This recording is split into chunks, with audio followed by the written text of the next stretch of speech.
"You're doing fine on your own, so we're giving your sister the house," my parents said after secretly cutting me out of their living trust despite me funding their lives for years. So, I smiled, handed them an envelope containing an itemized bill for the $42,518 I had spent keeping a roof over their heads, and let my attorney's letter destroy their retirement plans. My name is Jason. I was 31 years old when the final bridge between me and my family burned to ash, but the gasoline had been poured slowly over the course of a decade. To everyone who knew us growing up in the damp, evergreen-lined suburbs of Seattle, I was the rock. I was the responsible one. The kid who got his homework done without being asked, the teenager who bought his own first car with money saved from bagging groceries, the adult who always showed up, paid his share, helped clean up the kitchen after every family barbecue, called on birthdays, and never, ever asked for a single damn thing. That was my assigned role in the family ecosystem, and for a long time, I played it flawlessly. My younger sister, Chloe, on the other hand, was the fragile bird with a broken wing. She was 28, but she lived like she was eternally 19. She was the one who always needed a safety net. After college, she bounced from one disastrous situation to another failed multi-level marketing schemes, part-time barista gigs she'd quit because the manager was toxic, and a revolving door of apartments she could never quite afford on her own. She was a walking crisis, always trailing drama like toilet paper stuck to her shoe. But somehow, despite her constant chaos, she commanded the lion's share of our parents' attention, sympathy, and financial resources. I didn't hate Chloe. We weren't close, but we weren't enemies. We exchanged stiff, obligatory hugs at Thanksgiving, texted a generic Merry Christmas once a year, and made shallow small talk about the weather. I had my own life. I was a senior DevOps engineer, living in a nice condo about 45 minutes away from my parents' house. I had built my life through grueling 60-hour work weeks, skipping vacations, and saving aggressively. Meanwhile, Chloe lived just 10 minutes from mom and dad, dropping by unannounced to do her laundry, raid their fridge, or cry about her latest boyfriend who just didn't understand her creative spirit. My parents treated her like a priceless, delicate glass ornament that would shatter if the wind blew too hard. They treated me like a reliable old socket wrench. You don't coddle a wrench, you just leave it in the toolbox until something breaks, and then you expect it to work perfectly. And I accepted that. When mom's car needed new brake pads, I paid for them. When the water heater exploded in the middle of January and flooded their basement, I drove over at 2 a.m, bought a new one, and installed it myself.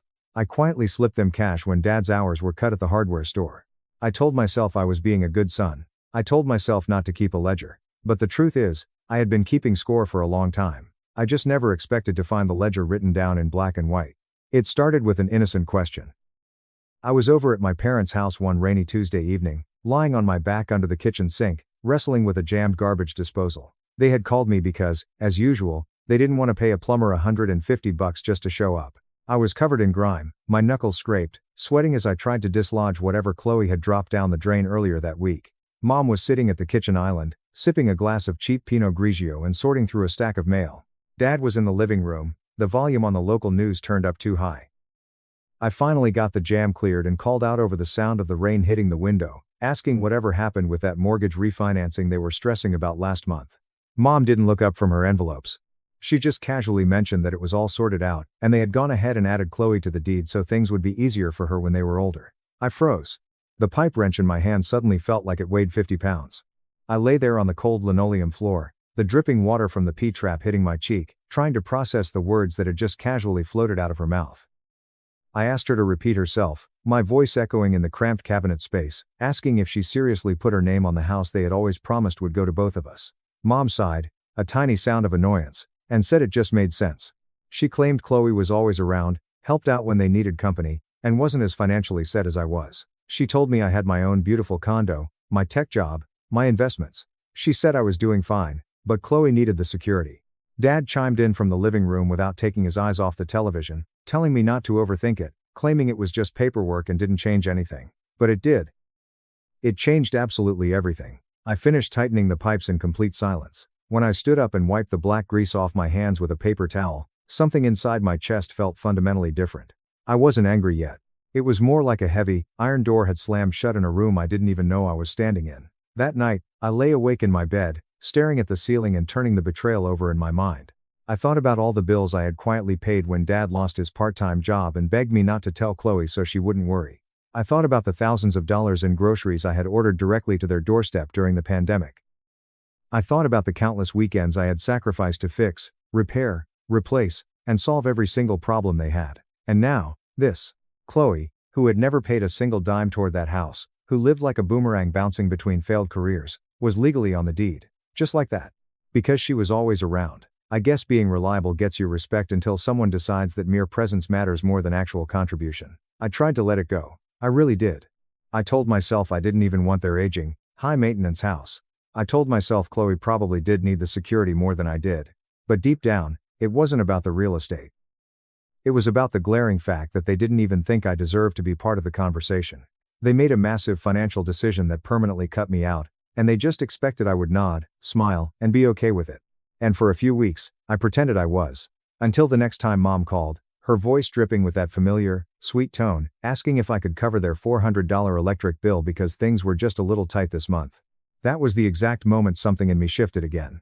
It was slower this time. Colder, more calculated. I told her I would think about it, and then I hung up. I didn't send a single cent. Not for the electric bill. Not for the water bill 2 weeks later. Not for the emergency groceries when their debit card got declined at the supermarket. For the first time in my entire adult life, I let the silence stretch.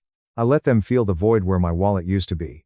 A week later, Chloe texted me, asking why Mom said I was being weird about helping out, asking if everything was okay. I read the message and deleted it without replying. 2 weeks after that, Dad left me a voicemail, his tone a mix of guilt and frustration, saying they loved me and if I was upset about something, we should talk like adults. I didn't call him back.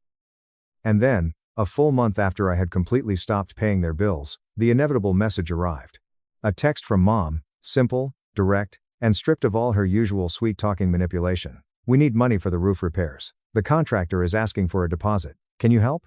I stared at that glowing white text bubble on my screen for a long time. My thumb hovered over the keyboard. There were 1,000 things I could have said. I could have screamed at her through the phone. I could have written a massive paragraph detailing every ounce of pain and rejection I felt, but in the end, I only sent a single sentence. I told her to ask the person whose name was actually on the deed. No anger, no exclamation points, no emotional outburst. Just a cold, hard boundary loaded with everything I had kept buried for years. I was utterly done being the fallback plan while Chloe got to play the main character in a family story I had clearly been miscast in. I didn't get a reply that night, nor the next morning. But silence has a very specific way of making noise when people are entirely used to your absolute compliance. Within days, the cracks in their perfect little ecosystem started to show. Chloe sent a highly passive-aggressive text to a family group chat, saying she wasn't sure what was going on with me, but Mom and Dad really needed help and she wished she had the money to step up. It was a thinly veiled jab designed to guilt-trip me, a tactic that would have worked perfectly 5 years ago. Not anymore. I ignored it entirely. 3 days later, Dad called twice in a row. I let it go straight to voicemail. He left a rambling message, telling me my mother was crying, saying the house was important to all of us, and claiming Chloe's name on the deed was just a formality and I would still be taken care of. Taken care of. Like I was a toddler being promised a lollipop if I just stopped throwing a tantrum. I deleted the voicemail. Right around the time they truly began to feel the crushing weight of my financial absence, Chloe did something that violently ripped the very last shred of sympathy I had for her clean out of my chest. I found out through my best friend, David, who had known our family since middle school. David still lived a few blocks away from my parents' neighborhood. One evening, right around dusk, my phone vibrated on the kitchen counter. It was a text from David with a photo attached. He asked if I had given my sister my vintage Eames-style leather lounge chair. I blinked at the screen, my brow furrowing in deep confusion. I opened the photo. It was undeniably my chair. The rich, walnut wood veneer, the black tufted leather, the slight scuff mark on the back left leg where I had accidentally bumped it during my last move. I had stored it in my parents' climate-controlled basement months ago because my new condo didn't have the floor space for it yet. Nobody had touched it. But there it was, sitting proudly in the center of my parents' living room.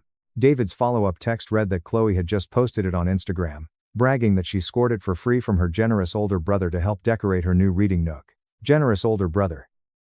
The audacity burned my throat. I drove over there the very next morning at 6 a.m. before anyone was fully awake. I didn't knock. I didn't announce myself. I used my old spare key, walked right into the living room, and took my property back. I dismantled the chair in total silence, carried the heavy leather pieces out to my SUV, and drove away before the sun even fully cleared the trees. Later that afternoon, Chloe texted me, furious, demanding to know why I broke into the house and stole her chair. I texted back a screenshot of her Instagram post, followed by a message asking when exactly she was planning to ask permission before stealing my furniture. She replied that Mom said it was fine because I wasn't using it. No apology, no accountability, just pure, unfiltered entitlement. But the stolen chair was just a petty symptom of a much larger disease. The true, gut-wrenching betrayal came 2 weeks later. I was visiting my Aunt Diane, my mom's older sister. Diane and I had always gotten along perfectly. She never treated me like an afterthought, she made incredible iced tea, and she never once asked me to fix her plumbing when I visited. We were sitting on her wraparound porch, watching the neighborhood kids ride their bikes, when she gave me a sad, sideways glance. She asked if I was still giving my parents the silent treatment. I shrugged and said I figured I'd let them sit with the consequences of their actions for a while. Diane sighed heavily, staring down at her glass. She asked if I knew they had officially taken my name off their living trust. The words didn't register in my brain right away. The ambient noise of the neighborhood seemed to instantly evaporate. I asked her what she was talking about. She hesitated, looking incredibly guilty, and confessed that my mother had told her about the changes last month. Mom had apparently reasoned that it didn't make any sense to split the estate when Chloe was the one who was going to be taking care of them in their old age. Diane told me she had warned Mom it was a massive mistake, but Mom just brushed it off, repeating that same toxic, recurring phrase, "Jason is doing fine on his own."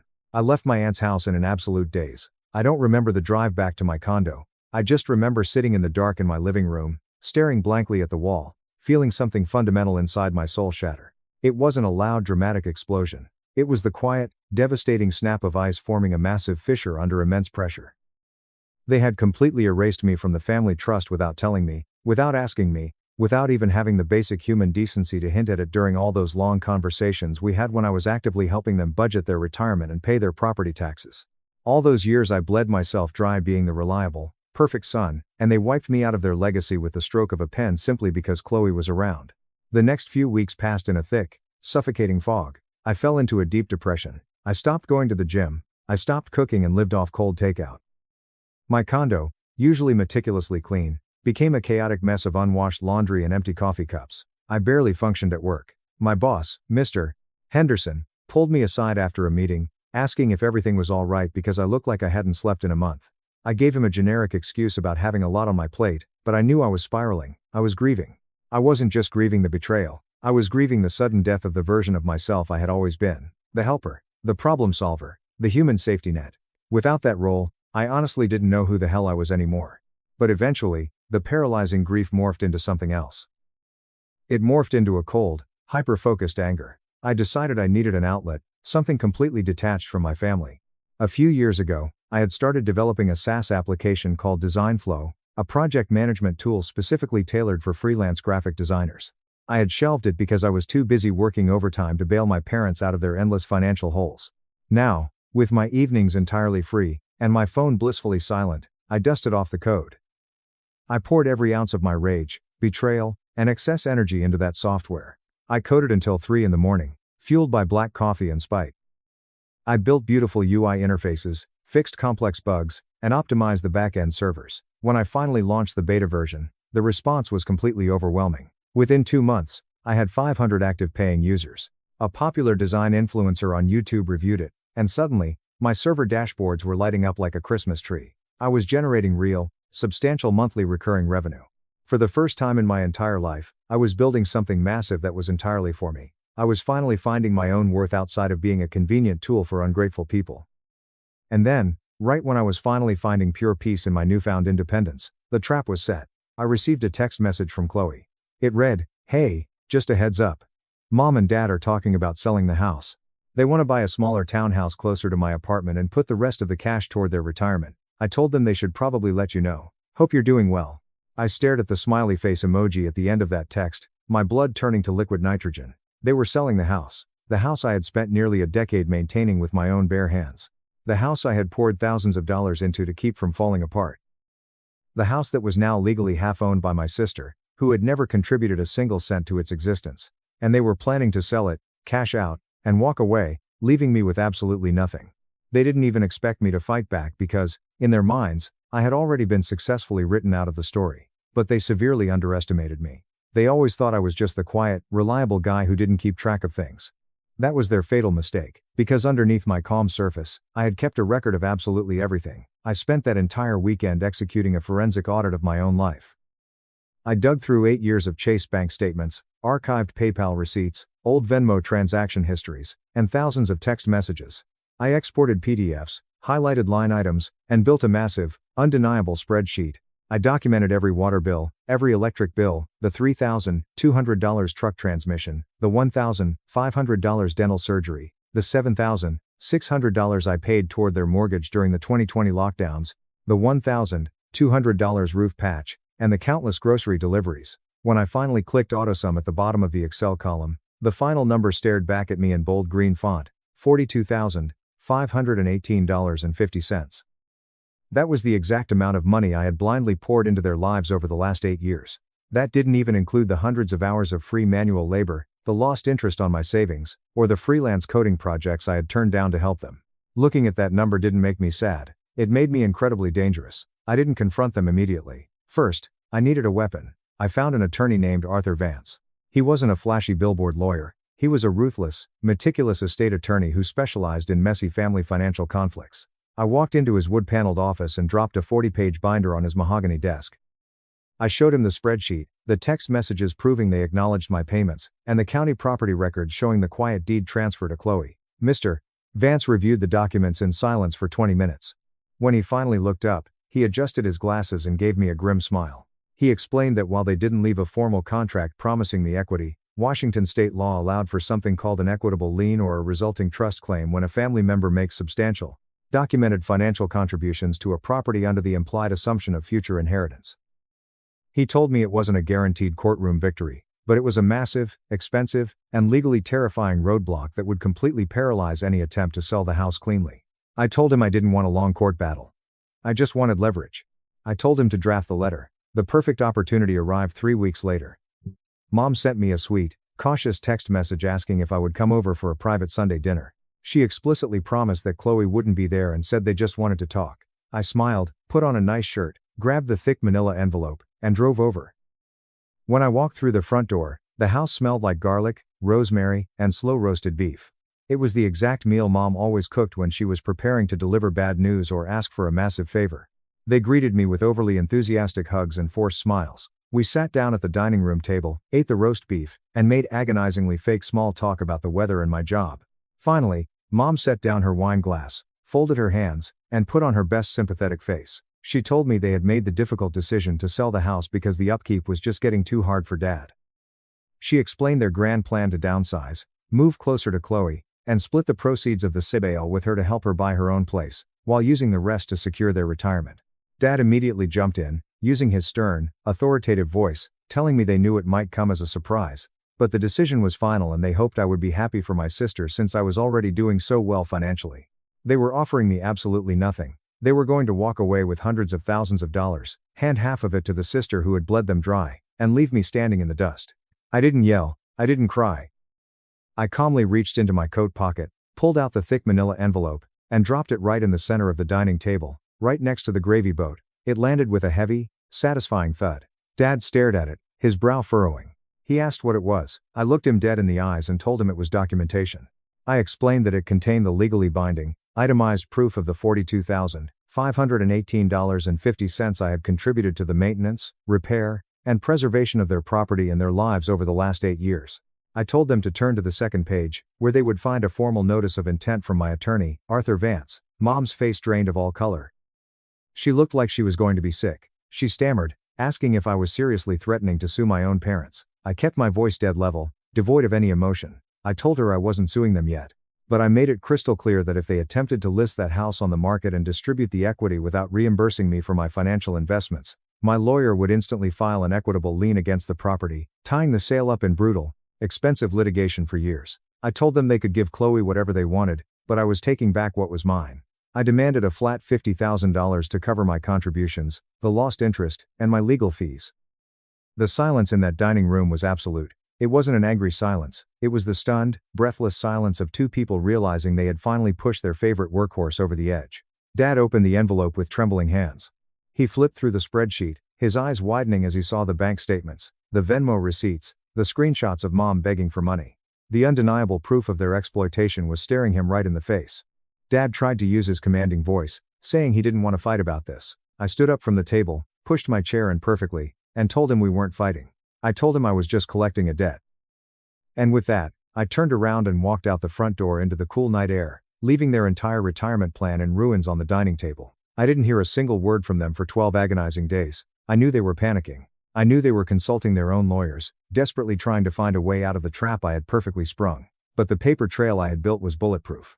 Finally, on the 13th day, I received a highly aggressive text from Chloe, calling me a psychopath, accusing me of ruining mom and dad's lives, and asking how I could be so incredibly selfish after everything they had done for me. I actually laughed out loud in my empty condo. I didn't even bother replying. Let her scream into the void. 2 days later, the formal email arrived from my parents. It was incredibly polite, sterile, and clearly drafted by whatever cheap lawyer they had managed to hire. They stated they had reconsidered the distribution of the home sale proceeds and were open to an equitable financial resolution to avoid unnecessary family conflict. They legally acknowledged my historical contributions in writing. It was the ultimate victory. I forwarded the email to Mr. Vance, and we finalized the agreement. The house sold a month later. They had to settle for a lower asking price because they were desperate to close the deal quickly. The very day the escrow cleared, I received a direct wire transfer into my Chase account, $50,000. Exactly what I had demanded. There was no apology letter, no tearful phone call asking for forgiveness, no attempt at reconciliation. Just a cold, silent transaction. And that was perfectly fine by me. I took that $50,000 and poured every single penny of it directly into my app, Design Flow. I hired 2 freelance developers to build out a mobile version, upgraded my cloud servers, and launched a massive targeted marketing campaign. Within 6 months, my user base exploded to over 15,000 active subscribers. I quit my exhausting corporate DevOps job and became my own boss. My life became incredibly peaceful, quiet, and completely devoid of toxic family drama. I did hear through Aunt Diane about what happened to my parents. They bought their smaller townhouse close to Chloe's apartment, fully expecting her to step up and be the dutiful, loving daughter they had always pretended she was. But reality hit them like a freight train. Chloe didn't want to help them unpack. She didn't want to drive dad to his physical therapy appointments. She constantly screened their calls, made up vague excuses about being too busy with her art, and eventually stopped visiting them entirely unless she needed cash. After a decade of enabling her absolute uselessness, they were finally trapped relying on a safety net made of tissue paper. A few months ago, I got an email from Mom. It was painfully short and reeked of regret. "Jason, I hope you're doing well. I just wanted to say we miss you so much. Things haven't been the same around here. Dad's back is getting worse, and we're struggling to manage. If you're open to it, maybe we can get coffee and talk. We love you, Mom." I stared at that email for a long time, sitting in my beautiful, quiet home office, looking out at the Seattle skyline. She had my phone number. She knew exactly where I lived. But she couldn't even summon the courage to call me. She sent a pathetic email hoping I would just magically revert to being the reliable old wrench in the toolbox. I highlighted the message, clicked the trash icon, and permanently deleted it. I didn't reply, because the absolute best revenge isn't screaming or fighting. The best revenge is letting them sit in the deafening silence they created, realizing way too late that they threw away the only person who actually cared, all for a daughter who couldn't even be bothered to answer the phone. Top comments. User 1, the absolute sheer audacity of Chloe taking your Eames chair and bragging about it on Instagram is making my blood boil. Good on you for walking right in and taking it back. That spreadsheet drop at dinner was legendary. User 2, a state attorney here. Your lawyer Mr. Vance is a genius. Resulting trust claims are notoriously hard to win in court, but they are an absolute nightmare for a title company. No buyer would touch that house with a 10-foot pole if you filed a lis pendens. You played them perfectly. User 3, you don't coddle a wrench, you just leave it in the toolbox until something breaks. That line hit me so hard I actually teared up. I was the wrench in my family too. It takes so much strength to walk away. Congratulations on the app and your new life. My family orchestrated a flawless frame job for Sister's hit and run. I exposed their living room, 4K security feed, and sent them all to jail. Step out of the vehicle and keep your hands where I can see them. The voice vibrated fiercely against my rearview mirror glass, as well as through the megaphone. I didn't need to look behind me to count them. My automobile was filled with blazing crimson and sapphire light. The dashboard washed out, producing long, jagged shadows on the leather steering wheel. "Show me your hands, keep them where I can see them." I carefully lifted my hands, putting my palms flat on the windshield's chilly, condensation-slicked glass. Heart rate was constant. I didn't experience the frenetic, smothering adrenaline rush of a high-risk felony traffic stop. Instead, I felt a tremendous, almost clinical clarity. With your left hand, open the door from the outside. Step out slowly. I lowered the window. The cold Massachusetts night air slapped my face like a punch, bearing the harsh, metallic flavor of rain on heated asphalt and the heavy, mechanical hum of 3 idling police interceptors. I opened the heavy door with the outer handle. As I stepped into the wet highway shoulder, My boots crushed pebbles noisily. 3 bright LED lighting anchored me to the darkness straight away. Through the blinding glare, I saw 3 officers hiding behind their open car doors with their service pistols drawn and leveled at my chest. Laser sight red dots danced erratically over my trench coat center. Turn around. Interlace your fingers behind your head. Walk backwards toward the sound of my voice. With ghostly precision, I followed the directions. I turned my back on the loaded weapons, laced my fingers, and retreated slowly through the icy rain. The lead cop didn't wait for me at the cruiser. He got close, grabbed my interlaced fingers with a strong grip, and pushed my chest against my car's wet, chilly trunk. Over the static crackle of police radios, the heavy, ratcheting click of steel handcuffs cutting mercilessly onto my wrists was audible. You're under arrest for a felony hit and run resulting in severe bodily injury. The officer snarled into my ear, his breath hot against my neck as he forcefully searched my coat pockets for a weapon. You have the right to remain silent. Anything you say can and will be used against you in a court of law. I kept my eyes open while he recounted Miranda's legal poetry of my demise. I watched the rain stripe my car's taillights and thought about Chloe, my younger sister. The full boldness of what happened today requires understanding my family's architecture. Chloe was the golden child. She had been a reckless, destructive force of nature for 24 years, a localized whirlwind of terrible decisions, with no consequences. Arthur and Eleanor, my parents, cleaned up for her for 24 years. When Chloe failed college, professors' grading curves were blamed. My father hired the state's most vicious defense attorney to expunge Chloe's DUI after she totaled her first car at 20, covertly emptying my grandparents' college fund to pay the high legal bills. Independence was mine, the quiet one, the one who relocated 3 states away, became a senior systems architect for a worldwide logistics and cybersecurity organization, and permanently avoided their toxic, enabling mess. Until 4 days ago. My mother planned a huge family reconciliation dinner at a top downtown steakhouse. She said they missed me, and that Chloe had grown, and was getting her life together before marrying Julian Sterling, the heir of a huge local commercial real estate firm. Should have known better. Chloe held me firmly over dinner, crying theatrically on my shoulder about wanting me at the wedding. She didn't apologize. She stole my spare driver's license from my coat's internal pocket. At 9:18 p.m. tonight, Chloe, drunk, drove her fiancé's big luxury SUV and T-boned a civilian minivan at a 4-way crossroads. She left without checking if the family in the smashed metal was breathing. Walking into the dark, she fled. She completed a family betrayal masterpiece before running. She threw my stolen driver's license onto the SUV's driver's side floorboard. 10 minutes later, my mother called the precinct from an anonymous burner phone to report seeing a woman like me driving erratically near the crash site. They didn't only hide Chloe's mistake. They actively framed me. They sacrificed my freedom, my clean criminal record, and my profession to save Chloe's $1 million wedding from a 5-year prison sentence. Across town, the 3 of them were undoubtedly drinking expensive wine in my parents' enormous living room, shivering with relief, certain that the cops had found their perfect scapegoat. The cop concluded his pat-down, grabbed my bicep, and whirled me around to face him. He was young and disgusted, gazing at me like a monster who had left an innocent family bleeding on the street. "Do you understand the rights I have just read to you?" asked. He anticipated my panic. He was ready for me to cry, hyperventilate, scream that it was my sister, and beg him to believe a wild, hysterical story about a stolen ID and a setup. He anticipated a guilty hit-and-run driver's tumultuous, untidy realization that their life was finished. I did none of those. Freezing rain slapped my face. Red and blue lights flashed across wet pavement. I smiled in the cold, handcuffed at gunpoint, and facing a 15-year mandatory minimum sentence. Not a wild smile.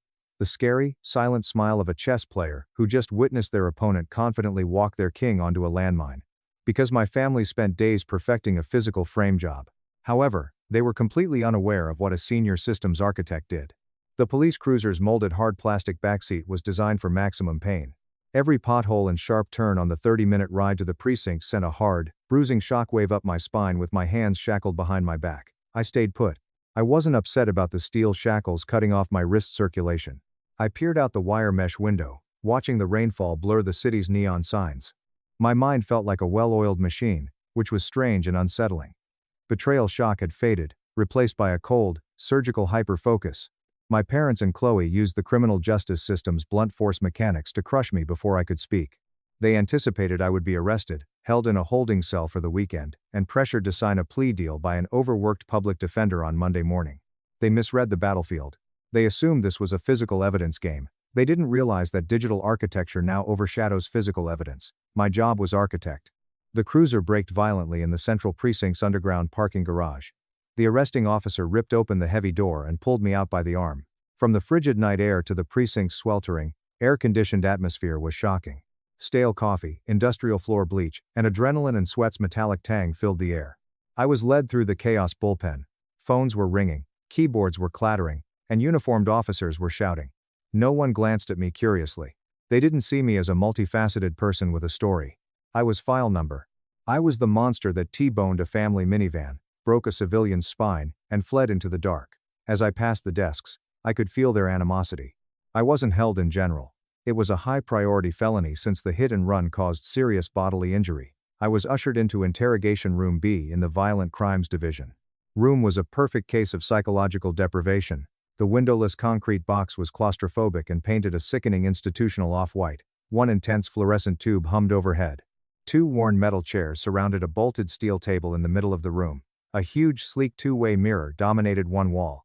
Officer pulled me into the farthest chair from the entrance. He uncuffed my handcuffs but instantly recuffed my right wrist to a massive iron ring soldered to the steel table's center. "Sit tight," he whispered without looking. The huge metal door banged behind him. Last, the deadbolt clapped loudly. In came the waiting game. Standard police practice. The solitude and ticking clock are meant to destroy the suspect's sanity. They leave you alone in the chilly room so your imagination can torture you with jail images, eroding your psychological defenses before the detective arrives. I didn't panic. I didn't cry or watch the two-way mirror anxiously. Sitting still, I regulated my breathing to return my resting heart rate to 60 beats per minute. I visualized the local cellular tower network architecture, luxury SUV, GPS refresh rates, and my device biometric syncing procedures. I mentally built my family's gallows line by line of code. After 50 minutes, the deadbolt opened. A man in a poor, rumpled gray suit entered with a big manila document and a styrofoam black coffee cup. He had black circles under his eyes and the tired, cynical posture of a guy who has listened to guilty people lie for 25 years. Nobody introduced himself. He took out the chair opposite me, its metal legs scraping against the linoleum floor, and sat down, throwing the manila folder in the middle of the table. "I'm Detective Miller," he said in a gravelly voice. He sipped his coffee slowly, staring at me like a predator examining a wounded animal. "You want to tell me why you're sitting in my precinct tonight, Elena?" "I imagine you're going to tell me, Detective," I said, emotionless. Miller gritted. The absence of fear in my eyes bothered him. It upended his routine. Opened the manila folder. At 9:18 p.m. tonight, a black luxury SUV went past a red light at 8th and Pine, Miller said, leaning forward and invading my space. It T-boned a Honda Odyssey carrying a family of 4. The mother is currently in surgery, with a punctured lung and a shattered collarbone. The driver of the SUV didn't even tap the brakes. They hit the gas, drove 2 blocks until the radiator blew, and then abandoned the vehicle, fleeing on foot into the residential alleys. He took a large plastic evidence bag from the folder. He slammed it upon the steel table in front of me. The bag held my state-issued driver's license. "The responding officers found this resting on the driver's side floorboard," Miller whispered accusatorily. 10 minutes later, we received an anonymous 911 call from a concerned citizen who saw a woman matching your exact description sprinting away from the crash site. We ran the plates on the SUV. It's registered to Sterling Commercial Real Estate, the exact same firm your sister's fiancé owns. Your family connection to the vehicle is undeniable." Miller sat back, arms crossed. He set the trap. He was waiting for me to enter. "We have your ID. We have an eyewitness. We have the vehicle." Miller played sympathetic cop. "I know how it happens, Elena. You had a few too many drinks." "It wasn't an anonymous concerned citizen," I whispered. "It was my mother. But that's not the piece of data that's going to put her in a federal penitentiary."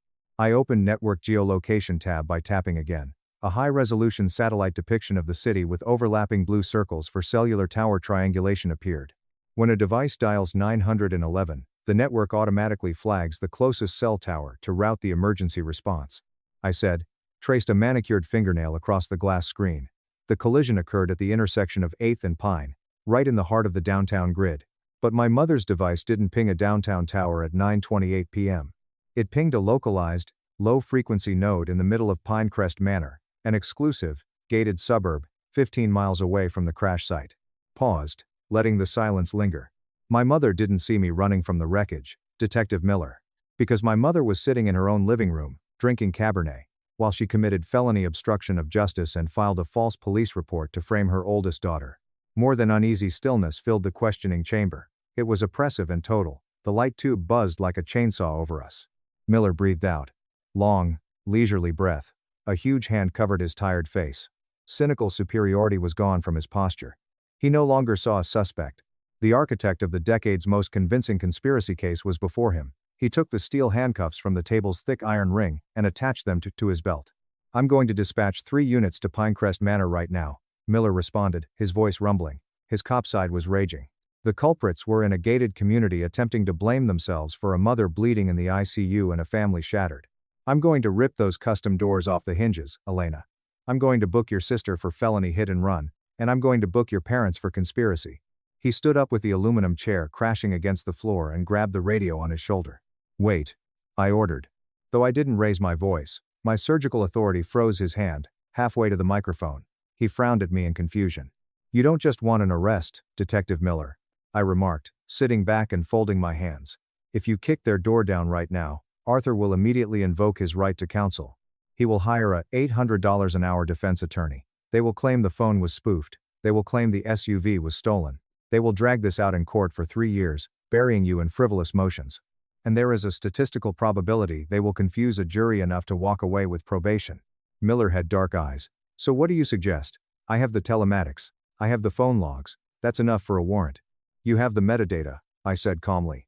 "But what you really want, what the district attorney wants, is a full, uncoerced confession, caught on tape."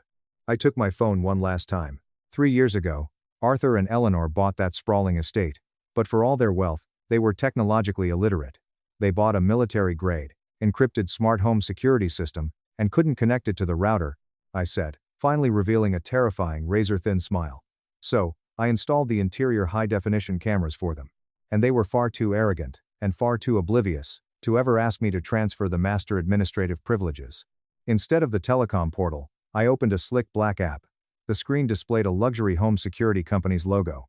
They think I'm sitting in a holding cell right now," I muttered, the screen light accentuating my frigid delight. "They think they won. They think the trap snapped shut. Which means they are currently sitting in their living room, completely unguarded, discussing exactly how they pulled it off." I selected the main living room, audio-enabled camera feed. The encrypted 4K video feed appeared after my smartphone lagged for a fraction of a second. It was shocking to compare the sterile, nauseatingly bright interrogation room to my parents' large Massachusetts living room's soft, amber lighting. The covert camera, placed in a digital thermostat on the far wall, caught the entire room with flawless wide-angle precision. The crackle of the gas fireplace and the frightening quiet of 3 guilty persons were captured perfectly. I could hear Detective Miller's faint breathing as he leaned in. He focused on the bright glass. Arthur, my father, was pacing a huge Persian rug on screen. He held a crystal Scotch glass. My mother, Eleanor, was sitting on a bespoke leather sofa, with her hands over her face. Chloe, my golden child sister, sat across from her in the costly silk dress she wore to the family dinner 4 days before. Smeared makeup covered her cheeks. Arthur shouted, "Stop crying, Chloe, just stop." Clearly over the phone. "It's done. The police have the ID, they have Eleanor's phone call. It's a closed loop. What if Elena tells them?" Chloe wailed. Her knees were to her chest. "What if she demands a lawyer? What if she proves she wasn't in the SUV?" Eleanor yelled. "She was sleeping in her apartment, Chloe," lowering her hands from her face. "She lives alone. She has no witnesses. It's her physical ID at the scene of a catastrophic wreck against her word. The police don't care about a systems analyst claiming she was in bed. They care about physical evidence. By Monday morning, a public defender will force her to take a plea deal." Miller's jaw tensed, neck muscles straining against his collar. He watched 3 wealthy, arrogant civilians casually describe a federal conspiracy, unaware that the lead detective was watching them live. "I had to use her license, Dad," Chloe whispered, staring at the fireplace. "If I get arrested for a felony DUI, the wedding is off. The Sterling family will cancel the engagement immediately. I'd lose everything." "You're not losing anything," Arthur said, swilling his scotch boastfully. He approached and grabbed Chloe's shoulder. "Elena is strong. She's cold. She can survive a few years in a minimum security facility. Her career is already built. You need this marriage, Chloe. We did what we had to do to protect the family. The police are probably booking her into a holding cell right now." Didn't smile. Not looking to Miller for approval. I watched the screen the way an executioner watches the trapdoor release. Coldly. Miller was silent. It wasn't necessary. The heavy black radio on his shoulder harness was slowly reached for. Unhooked, pressed transmission, and put it in his mouth. He never looked away from my phone. "Dispatch," This is Detective Miller. Priority 1. He growled, filling the concrete box with a low, lethal rumble. I need 4 patrol units and a tactical breach team deployed to Pinecrest Manor immediately. I have a live, uncoerced audiovisual confession for a felony hit and run, conspiracy, and obstruction of justice. The suspects are contained in the primary living room. Approach with silent sirens. Do not let them hear you coming. Copy that, detective, the radio replied. Units rolling. Miller lowered the radio. After shedding his cynicism, he looked at me with a deep, almost terrifying respect. Keep the feed running, Miller whispered. We waited 17 minutes in silence. Watching Arthur pour another drink, Eleanor convinced herself that sacrificing her eldest daughter was necessary for their social status. We saw Chloe stop crying and start browsing her wedding Pinterest board, her sociopathic mind completely emptying of guilt. Video feed ambient lighting changed suddenly. Violent, strobing red and blue light painted the walls through their living room's massive, floor-to-ceiling windows. A mile down the road, police cruisers cut their sirens, but the light bars blinded. Arthur froze. The Scotch glass stopped halfway to his mouth. Eleanor stood up to fast, knocking over an expensive side table. Chloe dropped her phone on the rug. Arthur, Eleanor whispered, the hidden microphone picking up her voice perfectly. Arthur, what is that? Nobody move, Arthur ordered, his boardroom authority crumbling into pure panic. No time to move. They didn't have time to lie, call a lawyer, or delete a text. Estates heavy, custom mahogany front doors didn't open alone. Their internal explosion was deafening and splintering. Police search warrant. Show me your hands. 8 heavily armed tactical officers entered the living room feed, their flashlights cutting through the amber glow. As an officer grabbed Chloe by the arm and slammed her face first into the custom leather sofa, ratcheting heavy steel cuffs around her wrists, she screamed in terror. Get on the ground, do it now, an officer shouted at Arthur. After 30 years of controlling every narrative and buying his way out of every consequence, my father didn't argue. He fell to his knees, his hands trembling violently above his head and his face bloodless. Eleanor cried uncontrollably as an officer read her Miranda rights, the same ones I heard on the freezing highway 2 hours earlier. Long, heavy breaths from Miller. He removed the small silver key from his pocket and unlocked my right wrist's iron cuff across the steel table. The heavy metal clattered away. You're free to go, Elena, Miller said softly, rising from the table. I'll have an officer drive you back to your vehicle, and I will personally ensure your arrest record is expunged before sunrise. I watched on my phone as my sister was dragged out of her perfect house by her hair. I put the phone in my coat pocket. Thank you, detective, I said. I exited the interrogation room with the door open. 8 months after that night, the fallout has been biblical. First, and most importantly, the Honda Odyssey mother recovered from her surgeries. My family's expensive defense attorneys were useless because the police had a flawless, recorded confession from the perpetrators. It was impossible to censor the video. Telematics were undisputed. No plea deal was offered by the district attorney, who had them by the throat. The DUI, conspiracy, and felony hit and run resulting in severe bodily injury earned Chloe a mandatory 12 years in a state penitentiary. The morning after the arrest, the Sterling family canceled the wedding and issued a ruthless public statement distancing themselves from the scandal. While Chloe was in custody, Julian blocked her number. Parents were in the blast radius. Federal obstruction and perjury conspiracy were found against Arthur and Eleanor. They had to sell everything to pay for their massive legal fees and the Miller family's massive civil settlement. The Pinecrest estate, luxury cars, and Arthur's retirement portfolio were seized and sold. They avoided prison due to their age and lack of prior offenses, but they were permanently bankrupt. They were forced to move into a tiny, run-down rental in a neighboring state. They called me from a prepaid burner phone a few weeks after the trial, likely begging for money or forgiveness. I remained silent. I went to my corporate telecom portal, found the burner phone's geolocation, and permanently blacklisted its IMEI number from all Eastern Seaboard cellular networks. My company promoted me to Director of Cybersecurity Architecture, giving me a corner office, equity stake, and a salary I would never have to look back on. Would you have told your parents and sister that you had evidence of your innocence if they conspired to frame you for a felony to boost their social status? Would you have sat in that interrogation room and watched the SWAT team kick down their door live on camera like I did? You were always sensitive, my father laughed, and my brother mocked me at dinner. That night I walked out, then find 15 missed calls. I'm Ethan, I am 28 years old. And for the majority of my life, I've been a supporting figure in my own family. I'm not the golden kid or the favorite, I'm simply there, quietly doing the right thing and keeping my head down. I was the kid who got all B's and never asked for anything. The one who did not ruin anything, yell at the dinner table, wreck the car, or sneak off to parties. I assumed that would be sufficient. It was not. My elder brother, Liam, is the golden one. He always was. He's 30, and he goes through life as if it owes him something.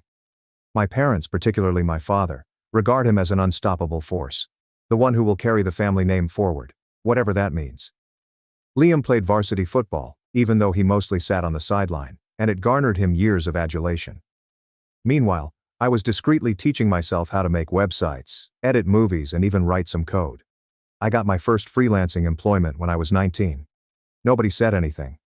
Mom used to call me the silent achiever, but things changed when Liam dropped out of college and chose to establish his own business. They hailed him courageous for it. Dad co-signed the loan. When I sought to start my own side hustle, a true LLC with a few respectable clients, Dad advised me to wait until I had more experience. I moved away as soon as I could afford to. I wasn't rushing away. Not really. I simply needed space. I continued to return for birthdays, holidays, and other occasions. Even when it felt awkward, Liam found new ways to tease me, calling me the intern, laughing at my attire, and asking if I was still making money on YouTube. It wasn't just him though. My parents never intervened. They always let things slip. This year, things started to grow worse. I'm not sure why precisely. Maybe the tension was mounting. Perhaps something snapped in Liam. Or maybe I simply quit brushing things off. It began with small things. When I arrived at the residence, I'd find my seat at the table already taken. Nobody would ask whether I wanted coffee or assistance with the dishes. If Liam needed assistance moving a couch or putting up his new computer, I was suddenly essential again. Then I'd return to being invisible. The tipping point began a few weeks ago. It was Dad's birthday. Big backyard party, steaks on the grill, and the typical booze and bravado routine. I showed up with a kind present, custom engraved cufflinks with his initials and a phrase from his favorite book. I figured maybe this time it will work. Maybe he'd see I cared in my own way. However, when he opened it, all he said was, "Huh, that's different," before placing them on the table and going on. Meanwhile, Liam arrived 45 minutes late with a box of Cuban cigars and received a standing ovation. That was nothing new to me, but what came next hurt much more. I was assisting Mom in bringing out dessert when Liam began relating a tale about how I sobbed in gym class back in middle school. Complete falsehood. Everyone laughed, including my parents. Nobody glanced at me. I stood there holding a platter of lemon squares like an idiot, cheeks flushed and jaw clenched. When I eventually set them down, Dad just chuckled and remarked, "You were always sensitive, Ethan." After that night, I determined to put some space between us. I ignored a couple of texts. I skipped one of the Friday meals. I needed air, I needed perspective, but it simply made everything worse. Mom called 3 days ago to guilt trip me. She inquired if I had forgotten I was a member of the family. She stated Liam was worried about me, which was ridiculous. When I didn't bite, she asked if I could come over for supper Friday night. Only the 4 of us. It would be good to catch up, she remarked. Reset. Against my better judgment, I agreed. I figured they might have missed me. Maybe things would be different. It was not. Dinner was awkward from the beginning. The meal was fine. Mom always prepared a good roast, but no one was talking. Liam was on his phone half the time, and Dad simply continued drinking his beer, looking between us like he was waiting for a performance to begin. I tried to keep things light, asking about Mom's garden and discussing a project I was working on. Blank gaze and groans. Liam responded, "Sounds like a lot of time to waste on something no one's ever going to see."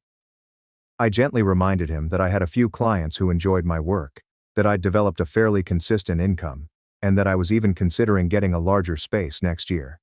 That's when Dad smiled and asked, "So are you finally going to get a real job?" Something shattered in me. Then a faint crack, nothing too loud or spectacular. I set down my fork, moved my plate forward and asked, "Why do you even invite me if everything I do is just a joke to you?" Liam leaned in, his voice rising. "Because you need to hear the truth for once. You're the reason this family's falling apart." His words resonated across the dining room. Mom looked down at her plate. Dad did not skip a beat. He nodded slowly and continued. "He's right. We'd all be better off without you." I didn't disagree. I did not weep. I just rose up, grabbed my coat and went out. It was dark when I returned to my flat. I didn't get much sleep. I kept reliving their remarks, wondering how we got here and how I ever thought I was a member of that family. I ignored every phone call and text message that night. Then arrived this morning. I awoke to 15 missed calls, all from the hospital. And now I'm torn between picking up the phone and letting them experience what it's like to walk away. I looked at my phone for a long time. Just gazed. 15 missed calls, all from the hospital. No names.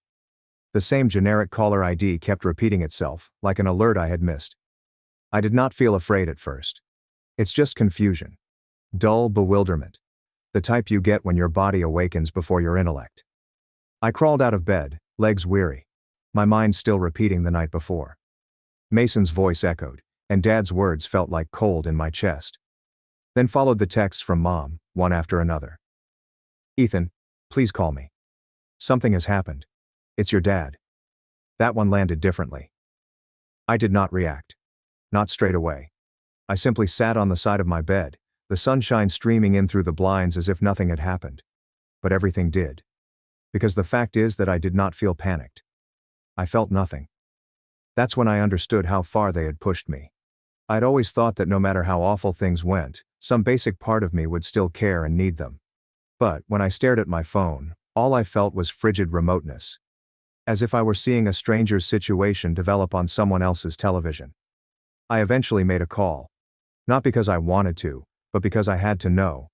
A nurse responded, polite, professional, and detached. She said that my father had been in with chest discomfort and a suspected heart attack, stable presently, but under watch. They were attempting to contact family members in case something changed. I thanked her and hung up, but no part of me wanted to rush over. Instead, I sat in solitude, allowing the weight of it all to settle and the irony to flourish. We'd all be better off without you, he stated. His heart stopped beating less than 14 hours later when he was sleeping. I don't say this with animosity, but more as an observation, as if the cosmos has been listening. An hour later, another call. This time it was Liam. I let it go to voicemail. His message was brief, clipped, and almost robotic. You should come. Dad is begging for you. That was new. Dad never asked for me. He never made it plain to me as an adult that he wanted me around. Not after I moved out. Not when I graduated. Not when I landed my first large customer and emailed him a film I was pleased with. But now when he's afraid and hooked up to a monitor, he recognizes my name. I did not go. Not that day. Instead, I cleaned my flat, washed the kitchen countertops, vacuumed under the sofa, and reorganized the wires behind my desk. I needed control over something. I needed to anchor myself in an environment where I wasn't invisible. By nightfall, Liam had made 4 more calls. Mom, twice. I did not respond to any of them. I turned off the phone and went for a stroll. Cold wind, deserted streets, my footfall reverberating through the silence. I reflected on how many years I'd spent bending myself to fit into a mold that they never made place for. How many holidays had I shown up out of guilt, only to leave feeling smaller than when I arrived. I recalled the platter of lemon squares I'd held as a peace offering, the laughing, the expression on Dad's face when he uttered it. We'd all do better without you. I'm not sure when it became typical for me to accept so little. The next morning I surrendered and went to the hospital. Not because I forgive him or miss them, but because I needed to see him. See, the man felt chopping me down would make him taller. I entered the clean white room expecting to feel anything. Rage, despair, and relief. But all I saw was a tired guy hooked up to machines, his eyes closed, and the lines around his lips tighter than I had recalled. Mom sat next him, mascara streaked and hands gripped together as if a prayer had gone unanswered. Liam stood in the corner, arms folded and avoiding eye contact. When I entered, they both glanced up. Mom talked first. Thank you, Ethan, for coming. Liam didn't say anything, just nodded slightly. I did not sit down. I stood near the entrance, heart steady. After a lengthy silence, Dad opened his eyes, sluggish and unfocused. Then they landed on me. You came, Ethan, he croaked, his voice thin as smoke. I waited for something. An apology. A trace of regret. But all he said next was, I did not intend what I said. I wanted to believe it. I actually did. But after a lifetime of being second best, you begin to recognize hollow words before they touch the floor. I believe you did, I responded gently. You just didn't think it would echo back. He flinched slightly, but he didn't deny it. Mom stepped in. He wasn't thinking properly. Ethan, he was unhappy. Tired. You know how he gets when. I've known how he gets since I was 10 years old. And I interrupted him. No one talked after that. The heart monitor kept beeping steadily and slowly. I stayed 6 more minutes, maybe 7, before turning and leaving. That should have been the end of it, me walking out again, this time for good. But that night, something changed. It was late when I got home, nearly midnight, and I'd barely kicked off my shoes when I got a text from my cousin Olivia. We're not particularly close, but she's one of the few relatives who's always regarded me like a real human being, not just Liam's uncomfortable shadow. The text merely stated, "Hey, wanted to check on you. Heard what Liam did? That's screwed up." I blinked and reread it. "What Liam did?" I responded. "What do you mean?" 3 dots emerged and then disappeared. Then came the bomb. "You didn't hear? He told people you refused to come to the hospital unless Dad promised to include you in the will." My stomach dropped, so I called her right away. She picked up quickly, her voice hushed but urgent. "I was at Aunt Caroline's, and she said Liam was there, telling everyone you were blackmailing your way back into the family. He made it sound like he was threatening them, and he said you were only visiting Dad for money." I couldn't breathe, not because I was surprised Liam lied, but because everyone believed it so easily. I hadn't said anything about money, and I didn't want anything from them. But Liam knew exactly how to twist the knife. He knew I wasn't there to defend myself, and he knew how to turn my silence into a motive. Olivia kept talking, and he said, "You've always been jealous that you resented him for being successful." I laughed bitterly. "Successful? He's living off loans Dad co-signed, whereas I have a business, clients, and my own bills." "I know," she said. "But you know how it is. They all eat up whatever Liam says. He's the good one. Always has been." My hands were shaking. Not from fear, but from fury. A slow, cold kind of fury. The kind that creeps into your spine and whispers, "Enough is enough." That night, I didn't sleep. I pulled out my old hard drive, the one I hadn't touched in months, and started organizing files, contracts, invoices, screenshots, video backups, every bit of proof I had that I built Eva. He didn't realize I'd been documenting things for years. Old texts, passive-aggressive emails, voice memos from phone calls I'd recorded when I suspected he'd twist my words. I wasn't paranoid.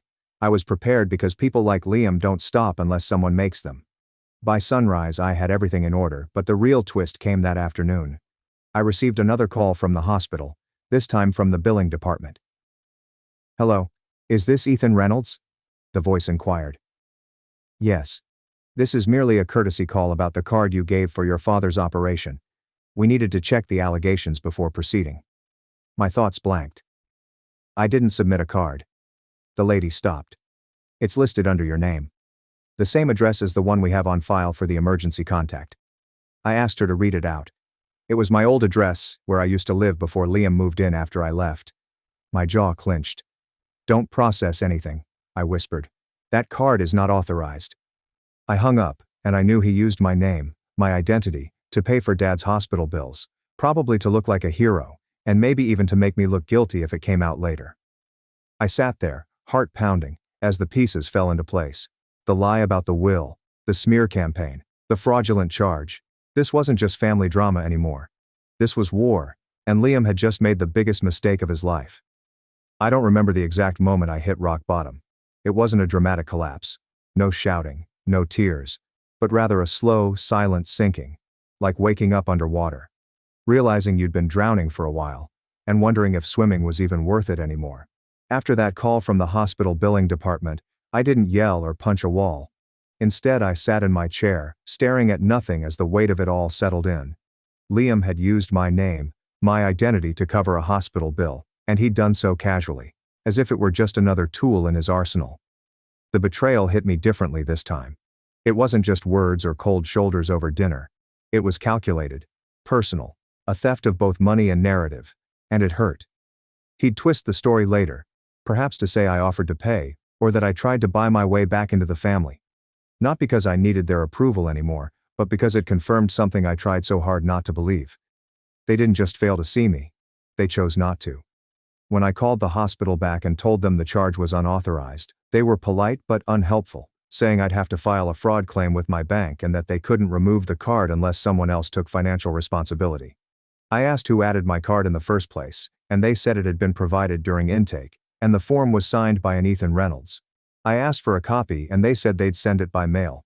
I could already see it in my head. Liam's handwriting or a sloppy attempt at copying mine. But seeing it wasn't what scared me. What scared me was how normal it all felt, as if I was used to being violated by my own family. That night, I walked, just walked, with no destination in mind, my legs moving block after block as if trying to outrun the thoughts in my head. The sky was overcast. I didn't cry, I didn't scream, but I felt hollow, absolutely gutted. The next few days passed in a fog.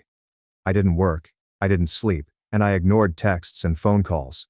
Liam had messaged me once with a smug line like, "Just cleaning up your mess, little bro. You're welcome." I couldn't respond. I didn't trust myself to say something I wouldn't regret. Mom texted as well, saying they were worried about me, that Dad was home now recovering and that we should put things behind us and come together. I almost laughed when I read that, as if we were a sitcom family arguing over Thanksgiving turkey, not a broken house held together by manipulation and selective memory. Then came the mail. The hospital's intake form. The signature wasn't even near to mine. It was hilarious, with big looping letters attempting to resemble my writing but full of irregularities, sloppy, hasty, and apparent.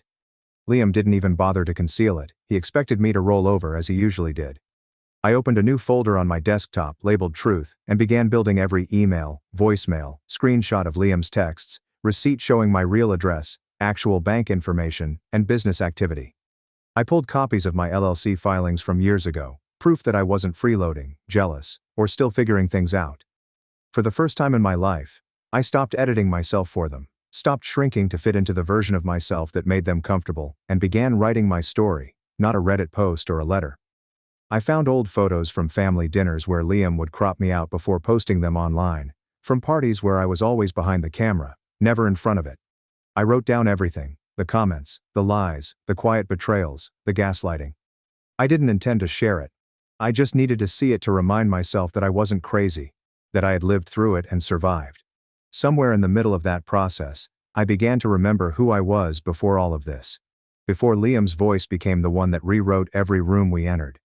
Before Dad's silence swallowed every opportunity to speak up, I remembered being proud of myself when I landed my first client. When I finished a 3-month video project that helped a small business triple their traffic, I remembered waking up excited to work rather than drained from carrying invisible wounds. I contacted an old client whom I had assisted in rebranding their company last year.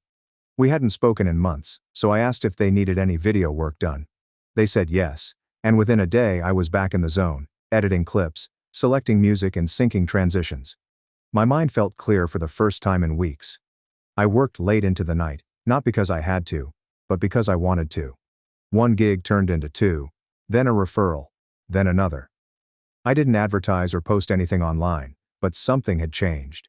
The more I focused on myself, on building rather than reacting, the more momentum I gathered. And the more I worked, the more I realized how much my family had shrunk me. I started going to the gym again. Nothing fancy, just a few light sessions a week to get my body moving. I used to second-guess myself, worried that I was being overly sensitive or making things about me, but the truth was that they made it about me when it was convenient, when they needed someone to blame, or when they needed someone to pay the bill. I changed my diet, started sleeping better, cleared out my apartment, donated old clothes, rearranged furniture, and threw out junk I didn't even remember owning. It felt symbolic, like shedding skin. I even booked a weekend trip to a small cabin upstate with no Wi-Fi or noise. I brought books, not screens. I hiked, journaled, sat in silence and listened to the wind. And somewhere out there, surrounded by trees and sky, I realized something important. I don't need them. I don't need their validation, permission, or even their love. At least not the kind they're capable of giving. What I needed was myself, my voice, my story, my strength. When I returned from that trip, I realized that Liam wasn't just a bully. He was a coward in a loud costume, a fragile ego dressed in bravado. Dad wasn't a patriarch. He was a man who picked favorites and called it discipline. Mom wasn't innocent. Her silence was a choice, and her refusal to stand up for me had consequences, whether she admitted it or not. But I wasn't going to chase an apology anymore. Instead, I was going to show them who they were attempting to erase. I started small, updating my portfolio, rebranding my website, polishing my client testimonials, adding new services, and then launching a YouTube channel, not for fame, but as a creative outlet, with tutorials, breakdowns of editing techniques, and behind-the-scenes project commentary. Within a week, a few videos began to gain traction. Comments began to trickle in, then more. One video reached 12,000 views, then 60,000 views. Emails followed. New clients, collaborations. I was creating something real, something mine. But here's the thing. I didn't tell anyone, not even Olivia. I wanted this to grow in silence, free of their reach, untouched by their narratives. But the universe has a funny way of delivering news. One night, about a month after that hospital incident, I received another message from Liam, short, smug. Heard you're doing YouTube now. Cute. No congratulations. No curiosity, just condescension. But here's what he didn't know. I'd trademarked my brand and secured contracts. I'd filed paperwork. I'd grown stronger in the silence. And he still thought I was the same person who would shrink when challenged. He didn't realize I was no longer playing defense. I was building an offense. And if he tried to interfere, I'd be ready, because rebuilding is quiet. It's quiet, intentional, relentless, and eventually unstoppable. I didn't set out to get revenge. For weeks after I started rebuilding my business and re-entering myself, all I wanted was peace and silence. A life where my name wasn't dragged into lies. Where my accomplishments weren't used as punchlines. And where I could wake up every day knowing no one could take credit for what I'd built. But sometimes, especially when you've been used and discarded for years, peace can only come after justice, and justice doesn't show up by accident. It began with the credit fraud, which Liam used my name and old address to slap on Dad's hospital bills. I'd already filed a report with my bank and was working with them to investigate the charge, but I needed more. That's when I remembered something. A year ago, before Liam moved in, I installed a small security camera above the door. It wasn't a high-end system, just a basic motion-activated camera that uploaded footage to a cloud account I hadn't accessed in months. I'd installed it after someone stole a package, but when I moved out I forgot to take it down. It wasn't connected to Wi-Fi anymore, but I remembered that it had an SD card, and I knew Liam didn't notice things that weren't about him, so the camera was probably still there, dead and dusty but still storing data. The next morning I drove by the old place, parked across the street and just watched for a while. Liam's truck was there, with the same vanity plate. M4 Son, as subtle as ever, and there was no sign he was home. I waited until he left, probably to the gym or to brag somewhere, and then I made my move. The camera was still there, hidden in the porch light housing, exactly where I'd left it. I popped it open, yanked the SD card, and dashed away. When I got home, I dug out an old adapter and plugged the card into my laptop. The majority of the footage was old, with me grabbing takeout, the landlord fixing a leak, and a raccoon doing unspeakable things to a trash can. But then I came across the one. It was 4 weeks ago, and the timestamp was 2 hours after Dad was admitted to the hospital. I saved the video, backed it up 5 times, and uploaded it to my truth folder. It didn't show Liam signing the form, but it did place him at the address associated with the fraudulent hospital charge, and most importantly, it proved I wasn't there. After completing step 1, I contacted Olivia. I hadn't told her much since the last time she messaged me about Liam's smear campaign, but I figured if anyone in the family would be open to hearing the truth, it would be her. I sent her the video and asked, "Do you think anyone in the family would believe this matters?" She immediately phoned me. "Oh my goodness, Ethan," she replied. This confirms he's lying." I described everything, the charge, the signature, the voicemail, Liam's text, and the video evidence. Her voice was low and weak. "I knew he was evil," she murmured. "But this is next level. This is criminal." The word hung in the air. Criminal. It was no longer simply family turmoil, it was legal. Olivia didn't hesitate. "You need to do something with this. Expose him. Go public. Inform the family. Call the police. Whatever it takes." I wasn't ready to go full nuclear yet, not until I had everything in order, but I assured her I had a plan, which I did, since Liam's most powerful weapon was story. Before I could burn his bridge, I had to rebuild mine. I began by writing a letter, not a rant, not a revenge post, but a letter to every extended family member who had been fed Liam's lies.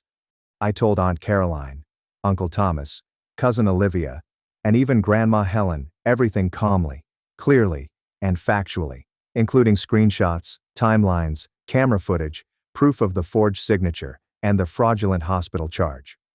I explained how Liam used my name and framed it as if I demanded inheritance money. And I didn't beg for sympathy. I just laid out the facts, and then I asked one simple question. If someone can lie so easily about their own brother, what else have they lied about? Olivia assisted me in sending it, some via email, others printed and mailed, and then we waited. For a few days, nothing happened. Radio silence. I figured most of them had either ignored it or sided with Liam as they always did. But then Grandma Helen called, which might not seem like a big deal, but in our family, it was. Grandma Helen was the matriarch, the spine, the only person Dad still listened to. She'd never been warm toward me, more polite than loving, but she was sharp, observant, and had always believed Liam's stories until now. Her voice on the phone was low and forceful. "I read your letter, Ethan." I didn't know what to say. "I believe you," she said, which nearly shocked me. "I don't know what happened to your brother," she continued. "It's spiteful, and I will not accept it." She didn't say anything further, but it was sufficient. Aunt Caroline messaged me, saying she'd always suspected Liam had twisted tendencies and that my letter just confirmed it. Uncle Thomas texted, asking for copies of the hospital documents. And Olivia, who used to call me boring Ethan, sent a DM that said, "Wow, I had no idea. I'm sorry for laughing at such jokes. I didn't know it was like this." I didn't need their sympathy, but I did need their eyes. And now that they were open, I took the next step. I set up a private Zoom call, not for drama or argument, but to let the truth be seen. I invited everyone who had responded positively, and I walked them through the evidence calmly and professionally, like a client pitch. I showed the video, the text messages, the hospital invoice, and even the voicemail Liam left me, where he said, "Just cleaning up your mess, little bro." When the call ended, there was silence, and then Grandma Helen said, "This family deserves better." I didn't say it out loud, but I thought I do too. Olivia contacted me after the call. "You're scaring him," she said. I stared. "What, Liam?" she continued. "He's messaging people, freaking out, claiming you're trying to ruin his life, that you're obsessed with him." I nearly laughed. Of course he was playing the victim, but I wasn't finished because Liam hadn't just lied. He tried to call me once and I let it ring. I had already spoken with a detective, shared the documents, footage and timeline, and they were looking into it. I didn't know how far it would go, but I knew it wasn't going away, and that scared Liam more than anything. Then another message appeared. "Please don't do this." I stared at it for a long time, the irony not lost on me. Please don't do this. As if I hadn't spent my entire life begging them to stop. But the real turning point came a week later when Dad called. Not Mom, not Olivia. Dad. I didn't answer, and he left a voicemail. "Ethan, I'm not sure what's going on between you and Liam. Your mother claims it's gotten out of hand. I'd love a chance to discuss face to face." I didn't call back. Instead I turned there, not out of compliance but out of strength, because I wanted him to see me. Not the picture Liam painted. Not the quiet achiever. Not the scapegoat. Me. And as I pulled up to that house, his house, I knew this wasn't the end of the story, but the beginning of the reckoning, and I had all the pieces in place. When I pulled into my parents' driveway that afternoon, I didn't feel nervous, which surprised me because this house had always made my stomach knot before I even stepped out of the car. Today, there was no fear, no anger, just a steady calm, as if I'd already crossed some invisible line and there was no going back. Dad opened the door himself and he looked smaller than I remembered, thinner, older. The hospital scare had taken something out of him that pride couldn't fully mask. For a brief moment, I almost felt bad. Then I remembered his voice at the dinner table, how he'd said we'd all be better off without me, and the feeling passed. "Ethan," he said, clearing his throat. "Come in." Liam was already there, pacing the living room like a caged animal. He stopped when he saw me. His face hardened, then shifted into something defensive, almost desperate. "So this is it," he snapped. "Are you going to flaunt your little slideshow for Dad too?" I didn't answer. I dropped my laptop bag down on the dining table and sat quietly, methodically, the way people do when they know they have an advantage. Mom remained near the kitchen, eyes darting between us, hands wringing the edge of her sweater. She appeared exhausted and guilty, as if she had waited too long to choose a side and realized too late that neutrality was a decision in and of itself. Dad motioned for Liam to Sit. And he didn't say anything. Explain why the family is being dragged into this, Dad said to me. I nodded, opened my laptop and turned it so everyone could see. But first, I want to be clear. I did not bring the family into anything. Liam did. I'm just finished covering for that, Liam scoffed. Unbelievable. You've always been theatrical. I pushed play, and the surveillance tape filled the screen, showing Liam in a hoodie walking out of the old home with the clipboard, the timestamp and address obvious. Dad leaned closer. Mom covered her lips. What is this? Dad asked slowly. This, I said. Is Liam leaving the address associated with the hospital intake form? The same address used when my name and card were fraudulently attached to your medical bills. Liam laughed, sharp and forced. That doesn't prove anything. I clicked to the next file, the intake form, the signature enlarged side by side with my genuine one. Forgery, I continued. Ask any handwriting analyzer. Liam's chuckle faded. I then played the voicemail. Just cleaning up your mess, little bro. You're welcome. Silence filled the room and Mom sat down hard on a chair. Dad's face turned pale, then hot, and then pale again. Liam opened his mouth, then closed it. I didn't, he began. I raised my hand. I'm not done. I showed them the text messages in which Liam told people I'd demanded money. The screenshots Olivia had forwarded of family group chats in which my name was dragged through the dirt while I remained silent. The bank correspondence, the fraud report, and the detective's email confirming the investigation. When I finally closed the laptop, the house felt different, heavier, as if the walls themselves were holding their breath.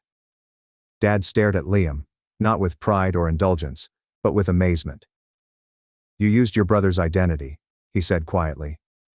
You committed fraud. Liam shouted. I was assisting, you were at the hospital. Someone needed to take care of it. Ethan never does anything for this family. That was it, his final card, and I stood up. I've spent my whole life doing things for this family, I said, my voice steady. I simply didn't do them loudly enough for you. I didn't lie, steal, or step on others to be important, and you despise me for it. I looked to Dad. You taught him that. I said. Every time you laughed at his jokes about me. You didn't merely select a favorite when you dubbed my work a pastime or remained silent while he tormented me. You built a monster and called it leadership. Dad was unable to answer, and Mom began silently weeping. I didn't know, she muttered. I glanced at her. You knew enough. Liam took a step toward me. Do you believe you've won? He hissed. You think this would make you better? I met his eyes. No. It makes me free. 3 days later, the police arrived at the house, not for me, but for Liam. Fraud charges, identity theft, and document falsification. The detective was polite but firm. Liam tried to argue, spin, and blame me, but it didn't work. Evidence doesn't care about charm. The family fallout was immediate and brutal. Aunt Caroline stopped answering Liam's calls, and Uncle Thomas demanded repayment for money Liam borrowed years ago under false pretenses. Grandma Helen rewrote her will, but not dramatically. She simply removed Liam as executive and reassigned responsibilities to a neutral third party. Dad didn't speak to Liam for weeks, and when he did, he offered disappointment rather than forgiveness, which hurt Liam more than any punishment could. As for me, I walked away with closure, not anger or silence. I refused to be the glue that held together a structure built on lies, so I kept my distance and focused on my work. My channel grew. My business doubled, and I moved into a new place that was bigger, brighter, and entirely mine. Months later, Dad called to apologize. I accepted it without reopening the door. Mom sends occasional messages. They're careful now, measured, respectful. Liam, last I heard, is still telling people his brother ruined his life. Perhaps he believes that. But here's the truth. I didn't ruin anything. I simply stopped allowing myself to be the family's scapegoat. And when I ultimately walked away, I didn't retaliate with yelling or harshness, but with the truth, which strangely enough, doesn't need to raise its voice to be heard. My sister offered me $60,000 to donate my eye. When I refused, she called me manipulative. I took revenge by revealing her career lies to her manager. In February, my sister Samantha demanded I donate my cornea to her daughter Ella, who required a transplant after an illness. I was sorry to learn about Ella's health and inquired why Samantha wasn't giving, considering she was the mother and greatest match. Samantha chuckled and explained she was a professional model who needed both eyes while I programmed from home. Lost vision in one eye wouldn't affect my income. Me being the donor made sense since she stated my appearance didn't matter for my profession, but her face was her livelihood. I told her it was absurd and she couldn't ask me to give up my cornea because her eyes were more precious. She claimed I was selfish since Ella was young and had her whole life ahead, while I was 40 and unmarried and didn't need flawless vision to attract anybody. She claimed one eye would be enough for my lifestyle as I looked at computer displays all day. Samantha called me daily to argue why I should give instead of her after I declined. She stated photoshoots required depth awareness, while coders could use one eye. She said she had contracts requiring her to look well, but I did not. She stated her spouse would leave her if she had face operations, but I had no audience. She stated losing one eye wouldn't matter because people knew I used glasses and my eyes weren't flawless. Samantha persuaded our mother to pressure me by March. Mom called to tell Samantha's modeling business supported her family, while I simply had myself to worry about. Ella would be heartbroken to witness her mother's profession end when there was an easy remedy. She told me to consider what was best for the family rather than being adamant about something unimportant. Mom stated she was too old to donate her cornea then and might not be a suitable match. Next, our father joined the effort, stating I needed to stand up as an aunt as Samantha had sacrificed so much as a mother. Samantha's nanny housekeeper and limited time with Ella between modeling assignments made me wonder what sacrifices she made. He said I was being tough to upset Samantha, who had always envied me. He indicated guys weren't good fits for little girls when I inquired if he'd donate his cornea. Samantha's husband James texted me headlines about one-eyed persons living regular lives. He stated hundreds survived and I was overreacting. He offered me $60,000 for my cornea as a company. When I replied no amount of money would make me give up my body parts for someone who wouldn't, he called me greedy and claimed I was pricing Ella's vision.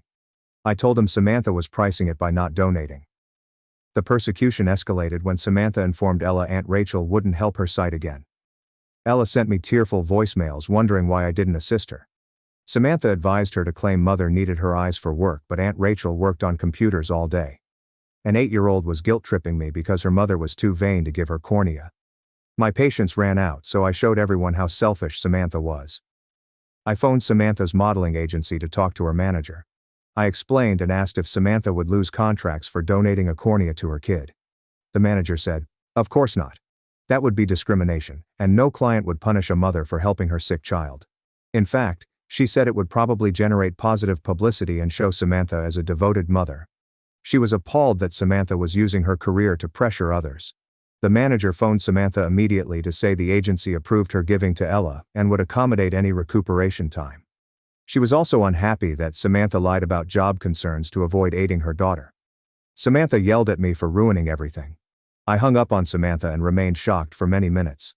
My hands shook as I placed the phone on my desk. My suspicions were validated by the modeling agency manager. Samantha lied about professional concerns to avoid cornea donation. Instead of being embarrassed of herself, she was upset at me for exposing her selfishness. I looked at my PC without noticing my pre-call code. I had trouble breathing and my chest was constricted. She believed my phoning her agency wrecked everything. Not that she wrecked everything by not helping her daughter. Not that she spent weeks manipulating and pressing me, but that I was the problem for discovering the truth. My phone buzzed non-stop 20 minutes later. Samantha's texts flooded my screen. She called me spiteful and accused me of undermining her agency connection. She stated I ruined her career behind her back instead of donating discreetly like a sister. As each message arrived, my rage grew. Her priorities were clear in every communication. Only Ella's job, attractiveness and reputation, not her vision or motherhood. I screenshotted every communication. Her wrath revealed her true self to everyone. She sent 12 furious SMS in the first hour. "I've always envied her success," she remarked. She stated I couldn't tolerate that she was gorgeous and renowned and I was a nothing coder. She stated I wanted to injure her because I was annoyed by my monotonous existence.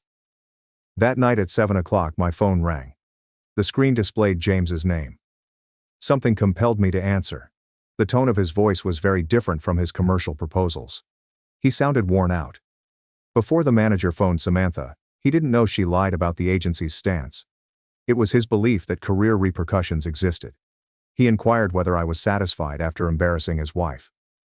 I assured him Ella may receive the cornea from her mother. His silence was lengthy.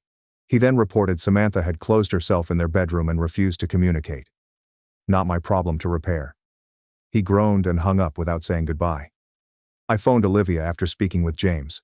Second ring, she took up. I recounted the past month to her. Samantha calls regularly with fresh donation motives. Father and mother joining pressure campaign. James offers $60,000 for cornea. Ella's Samantha coached weeping voicemails, calling the modeling agency and discovering Samantha lied the whole time. Olivia was quiet as I spoke. She was shocked when I finished that they tried to tell me my eyes were less useful since I'm a coder. She said I need flawless eyesight for coding as much as Samantha does for modeling. Maybe more considering I deal with tiny writing on screens all day. She called the family pressure campaign insane and wrong. Olivia asked Samantha why she was so hesitant to donate if the organization guaranteed no professional penalties. I realized I didn't know Samantha's underlying issue beyond vanity and face surgery concern. Olivia said Samantha may have underlying worries about medical procedures and was hiding behind career justifications, or that she used modeling as a barrier. After hanging up, I contemplated that. Samantha seemed less like a monster, but that didn't justify manipulating me into surgery. My mom contacted 4 days after the agency confrontation.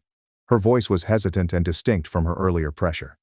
She confirmed the incident with Samantha's manager. She regretted pushing me so hard when Samantha lied to us. She apologized for not believing me about Samantha being selfish. Her apologies sounded more like she regretted backing the wrong horse. Not sorry she pressured me to donate a bodily part. Not sad she valued Samantha's profession and attractiveness above mine. Sorry Samantha lied and embarrassed her. I informed my mom her apologies didn't fix the issue. She believed she could pressure me to donate despite Samantha's falsehoods. She thought Samantha's profession and attractiveness mattered more. She considered my physiological autonomy optional for familial convenience. Mom on the other line fell silent. She said to consider what I said. She hung up without saying goodbye. Sitting with my phone, I felt empty. Part of me wanted her to comprehend. I suspected she would never. Dad phoned the next day. His tone was defensive from the outset.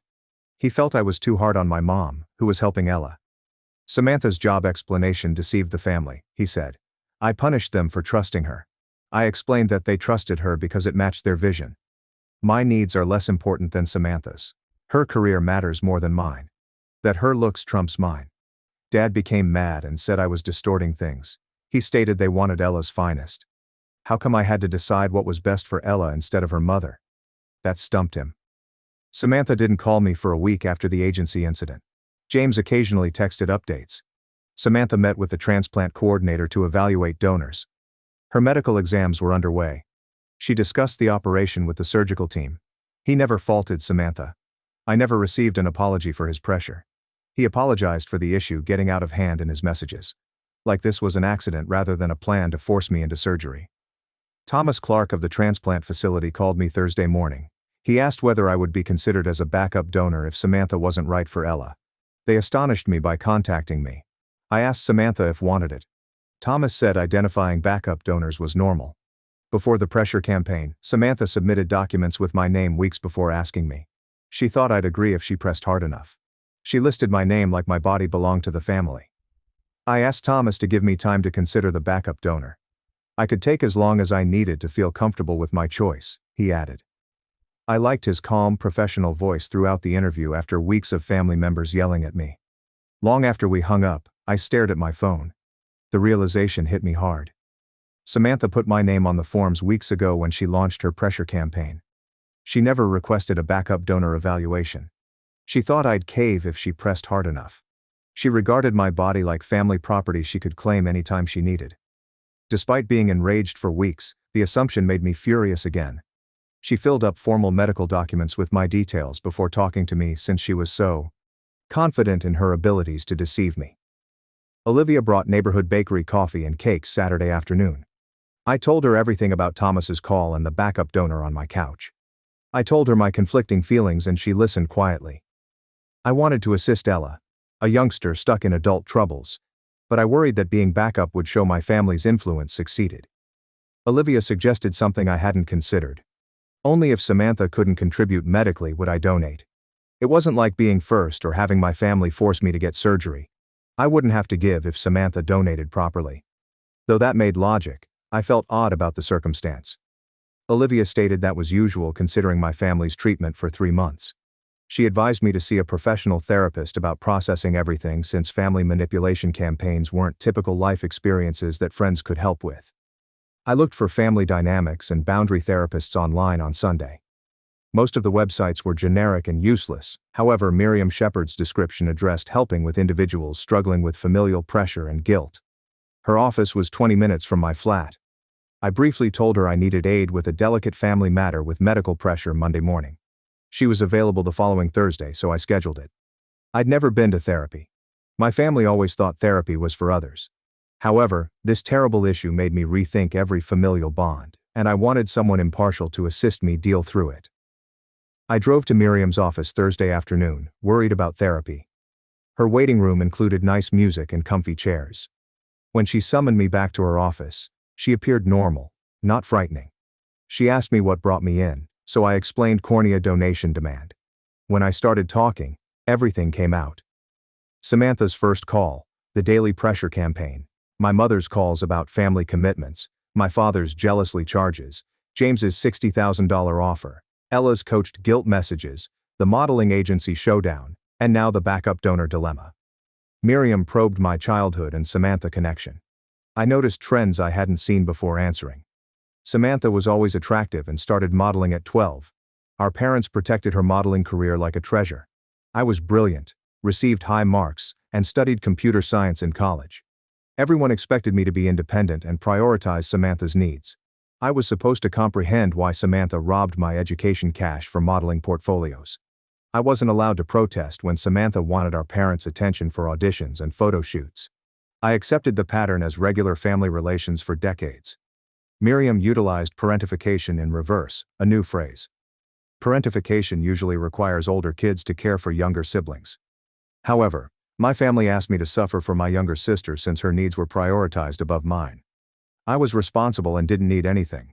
But Samantha was exceptional and required everything.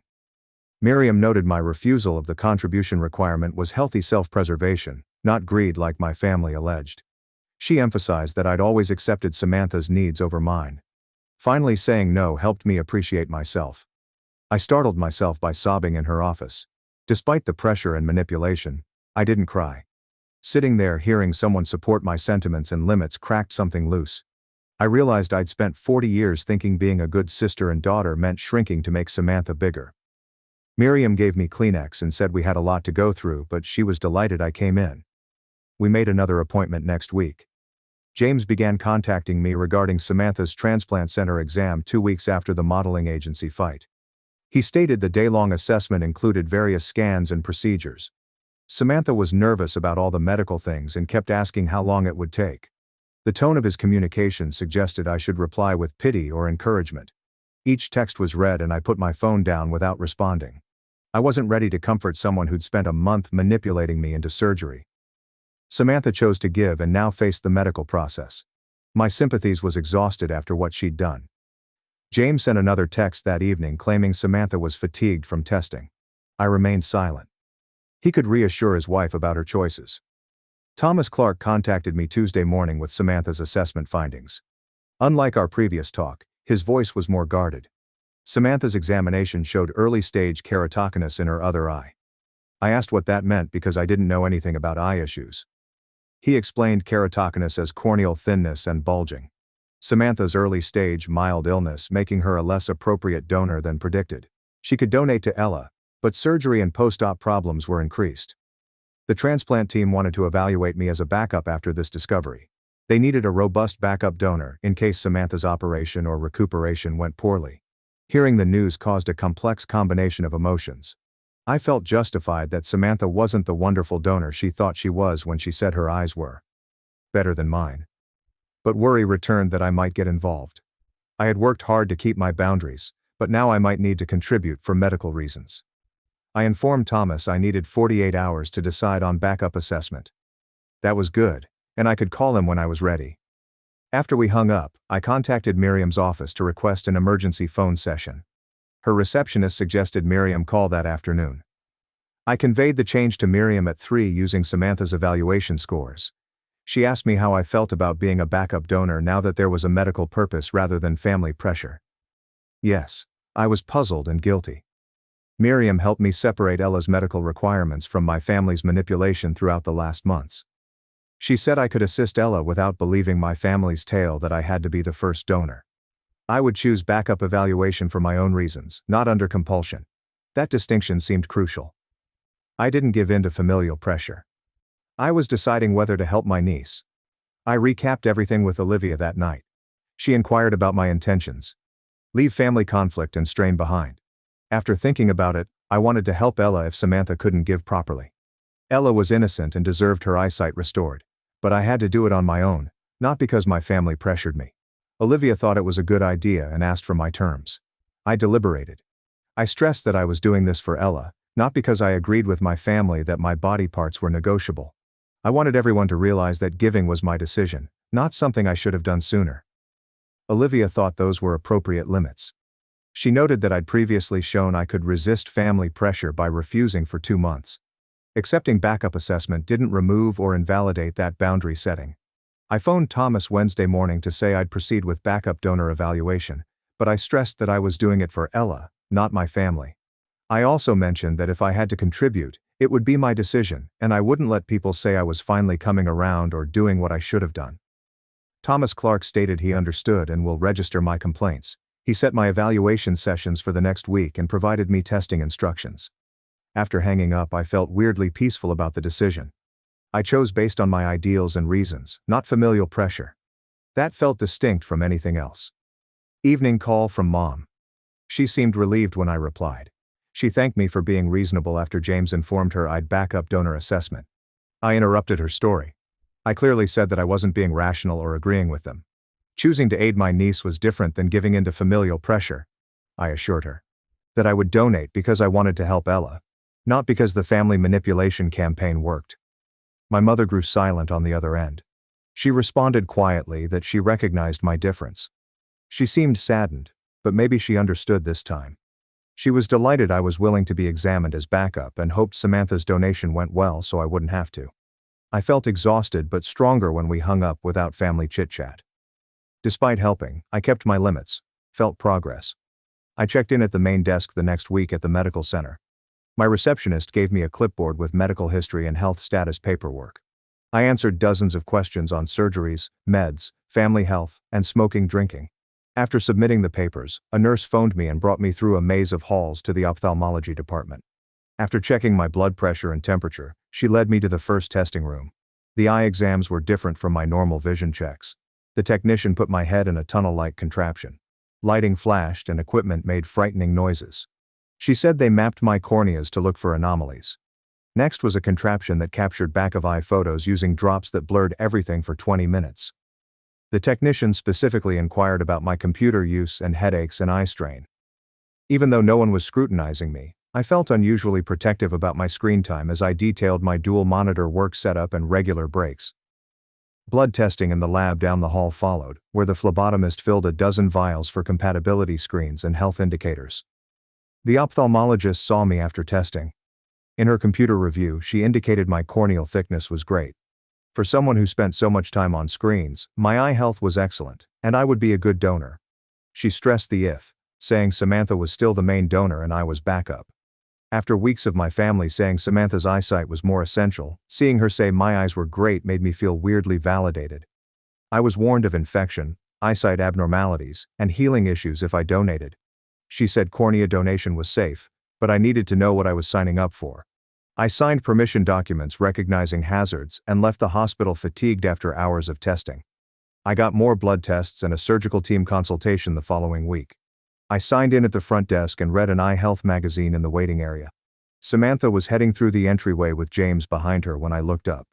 Her face tightened as she looked down at her phone as we met across the room. James offered an uneasy nod, like he wanted to recognize me but wasn't sure whether he could. Neither came over to greet me or inquire about my evaluation. Samantha took a seat across the waiting area from me with her back to me. James glanced over to approach, but Samantha grabbed his arm and muttered something to keep him still. A sense of anxiety permeated the room. Other patients may be curious about our drama. I rose up and crossed the corridor when the nurse called my name. James offered another awkward nod as Samantha stared at her phone. Without speaking to them, I followed the nurse to my appointment, leaving them in that horrible stillness. Tom phoned me at work the next week. He read my test findings with a professional yet kind voice. He said my corneal thickness was perfect. My blood testing was flawless for transplant compatibility and my eyes were okay. He thought I was a better fit for Ella than Samantha because of my eye health and lack of corneal indicators. He swiftly emphasized that Samantha was still a good donor and the medical team was proceeding with her. The family and medical team would decide which donor to employ based on medical criteria and family choices. He inquired whether I had any findings or procedural queries. Asked why I was a better fit than Samantha, he said my corneas were thicker and healthier, which improved results. He said Samantha may donate well, but if we were comparing the two alternatives medically, I would be better. After we hung up, I stared at my computer screen without seeing the code. Samantha called me 2 days later. I almost didn't answer, but curiosity won. Before I finished greeting her, her voice was tight and aggressive. She stated Thomas Clark told her I was a better fit than her and asked whether I was delighted. I told her I didn't like this predicament she created, but I was glad Ella had good transplant possibilities. Samantha stated the doctors were still utilizing her cornea and she was having surgery in 4 weeks, daring me to fight. I liked that, and Ella was blessed to have her mother support her. Samantha's respiration was audible as the connection fell quiet. Her tone changed totally, bleeding fury into sheer fear. She said she was afraid about the surgery since she had never had surgery before and thought someone cutting into her eye made her sick. Over the previous week she experienced panic attacks about it, waking up gasping in the night. She couldn't sleep and had dreams of the procedure going wrong. She spoke like a real person for the first time in months, not the manipulative person who had harassed me since February. Despite all, I felt small pity. Recognizing medical procedure fear was real. I assured Samantha her concern was reasonable and understandable. Many individuals are afraid of surgery, especially eye surgery, which requires awareness. I advised she discuss anxiety treatment with the surgical team, such as pre-procedure medicine or relaxation exercises. Her silence was followed by a whispered request to be the donor as I was a better match. My number was solid. After refusing to contribute, she spent weeks attempting to get me to have surgery. Now she had to live with her choices. I wasn't going to save her from a predicament she made because she was terrified.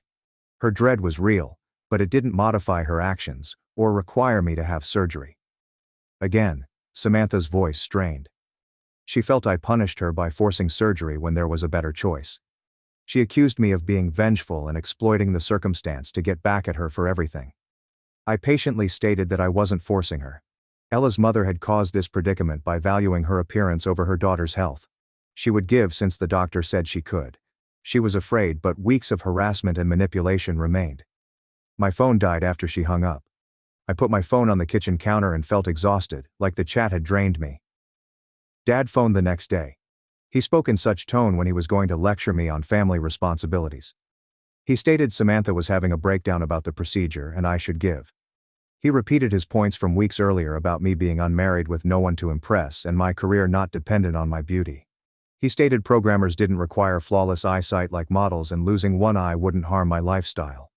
I stopped him off and informed him his arguments were insulting the first time and didn't improve by repeating them. Despite being unmarried and working from home, my body wasn't negotiable. I told my dad Samantha spent weeks saying the procedure would ruin her modeling career. After the agency determined that was a fraud, she said she was too terrified to proceed. I acknowledged her medical procedure phobia. Her worry didn't force me to get surgery. Like Ella's mother, moms have to do terrifying things for their kids. He said I had changed since this began and was harsh and cold-hearted. He stated I used to be understanding and eager to help family when I inquired what changed. Now I prioritized my comfort over my niece and sister. I informed him I was prioritizing my body autonomy over my family's demand to get surgery, which was different. After much argument, he hung up in frustration. I scheduled a week later meeting with Miriam. In her office, I informed her my father's assertion that I had changed. I worried he was correct when she asked me what I thought. I may have been cold-hearted by not helping when I was the better donor. Miriam leaned forward and said something that solidified everything. She said I hadn't changed. I stopped putting others' comfort above mine. This boundary setting upset my family's routine of prioritizing Samantha's needs. Because I usually did what they asked, people saw my self-protection as being tough or frigid. While pondering her statements, I realized she was accurate. My family's discomfort with my boundaries didn't mean the boundaries were wrong. It meant the old dynamic was unhealthy and they didn't like having to adjust. Maintaining these limits means admitting that some family ties may not return. My father may always remember me as the unpleasant daughter who rejected help. Samantha may never forgive me for not saving her from her decisions, but protecting myself was worth it. James texted me a week before Samantha's surgery to meet for coffee. I gazed at the message for a few minutes, uncertain if I wanted to sit down with someone who'd tried to buy my cornea like a used car part. Yet his tone was different from his forceful messages weeks before. I suggested we meet in a coffee shop between our neighborhoods. He looked unfamiliar when I entered and saw him at a corner table. With black bags under his eyes and unkempt hair, James looked like he hadn't slept in days. I noticed him standing with a weary smile that didn't reach his eyes. After ordering beverages, we sat awkwardly before he started chatting. He said the preceding 2 months had been awful at home. Ella continued asking questions they couldn't answer, worsening Samantha's concern before the procedure. The 8-year-old didn't understand why the adults fought when they tried to help her see better. James took 2 hands to his face and claimed he was fatigued from handling Samantha's panic attacks and keeping Ella from feeling guilty for the family quarrel. I was surprised by his next move. He apologized for pressing me, noting the $60,000 offer. He took the issue like a business discussion where money could repair everything, thinking like a problem solver to find a solution everyone could accept. He was visibly uneasy as he realized he'd been wrong to sell my body. His apology was more sincere than my parents' since he took responsibility for specific acts rather than making general, "sorry you feel that way" comments. I thanked him for his apologies and said it indicated he recognized his mistake. While drinking coffee, I wondered about something upsetting me. I asked James why Samantha was so opposed to the operation beyond fear given the medical risks were low and recovery was expected to be short. He paused, peering into his coffee cup as if the solution was there. Then he said something unexpected. Samantha had always feared altering her look, even momentarily. Not only modeling career worried, but horribly afraid he didn't understand. Since she started modeling at 12, she'd defined herself as gorgeous. He couldn't see how face surgery, especially little eye surgery without scars, damaged her sense of self. James tried to talk to her about it, but she became defensive and stated it was about her profession, which was easier to fight about than admitting she was afraid of losing her only asset. His answer clarified Samantha's psychology without condoning her conduct. I informed James that Samantha's identity troubles and worries didn't excuse family pressure, and Ella guilt-tripping me into surgery. He nodded and agreed that Samantha's motivation didn't excuse her actions. I suggested that this event may help Samantha appreciate her worth beyond her beauty. James nodded regretfully and hoped so. But he didn't think Samantha would learn anything. He stated his wife blamed others when things went wrong, instead of evaluating her own conduct, and today was no different. After coffee, James thanked me for meeting him. I understood the whole problem better as we exited the coffee shop, but I was still irritated about how it happened. Mom phoned 3 days before Samantha's operation to ask me to family dinner at her place. I rejected quickly, not wanting to eat awkwardly with everyone like the last months hadn't happened. However, my mother stated Ella would be there and wanted to see me. She stated my niece constantly requesting Aunt Rachel to visit again. Lacking the will to punish Ella for her mother's actions bound me. This was for Ella, so I came. I knew it would be awkward, but I wanted to stay in touch with my niece throughout this adult struggle. I could almost taste the tension when I arrived at my folks' place that evening. Nobody mentioned corneas, surgeries, or the months-long family battle because everyone was too polite. Ella came up and grabbed me when I entered, placing her little arms around my waist. With her impaired vision, she inquired whether I was still furious with Mommy. I crouched beside her and informed her that grown-ups often disagree on important matters. But I loved her, and none of this was her fault. That explanation satisfied her, so she drew me into the living room to show me a new toy. Dinner and everyone's phony friendliness were awful. My father inquired about my work in a really inquisitive manner, as if to show he cared about my profession. Mom continued offering me more food and asking whether I was comfortable. Samantha pushed food about her plate and answered questions in small phrases across from me without looking at me. James attempted to keep the subject safe with weather and local news. Ella spoke enthusiastically about school, unaware of the stress. Ella invited me into her room after supper to see her artwork. We were sitting on her bedroom floor when she begged me in a whisper if I would give her my eye because Mother was worried. I was surprised she knew these information and wondered what she overheard or Samantha told her. I gently emphasized that mother would be courageous and help her, and that being brave sometimes includes doing things when we're terrified. Ella nodded genuinely and stated she was frightened about surgery. I told her it's normal to be afraid of things we don't comprehend. She appeared happy and showed me sketches of her returning vision following surgery. The photographs showed her seeing brightly colored flowers, butterflies, and family faces. Looking at these optimistic drawings from a youngster manipulated by adults broke my heart. Samantha quickly caught me as I pulled on my jacket near the front entrance after the family supper. She apologized for everything. Her apology was hasty and awkward, with words falling over each other like she'd prepared them but didn't mean them. I could see she was told to apologize rather than comprehending her mistake. Like a performer, she kept looking toward the living room where everyone was. I thanked her for apologizing but didn't say I forgave her, and her expression clenched in disappointment. She expected me to accept and return to our typical family dynamic quickly. She left without saying a word when I didn't satisfy her. James contacted me the day before Samantha's surgery that she was at the hospital for pre-op appointments and instructed him to inform me of the 8 a.m. operation. I thanked you for the update and wished Ella a smooth ride. No personal well wishes for Samantha were intentional, and James wasn't shocked. He replied with a thumbs up and promised to inform me after surgery. I couldn't focus on my coding the day Samantha had surgery. I checked my phone every few minutes for updates, even though I told myself I didn't care about Samantha. James texted around midday that Samantha was recovering after surgery. Once Ella was ready and the cornea was viable, the operation would happen tomorrow. I was relieved for Ella and confused about Samantha. I was delighted she did it so Ella could obtain medical attention. However, the months of manipulation, familial pressure, and guilt for preserving my body left me enraged. Samantha did what she should have done from the start, yet she still inflicted harm by avoiding it. James sent me Ella's transplant operation updates the next morning. The surgical team appeared optimistic when they returned her to the operating room at 8:30.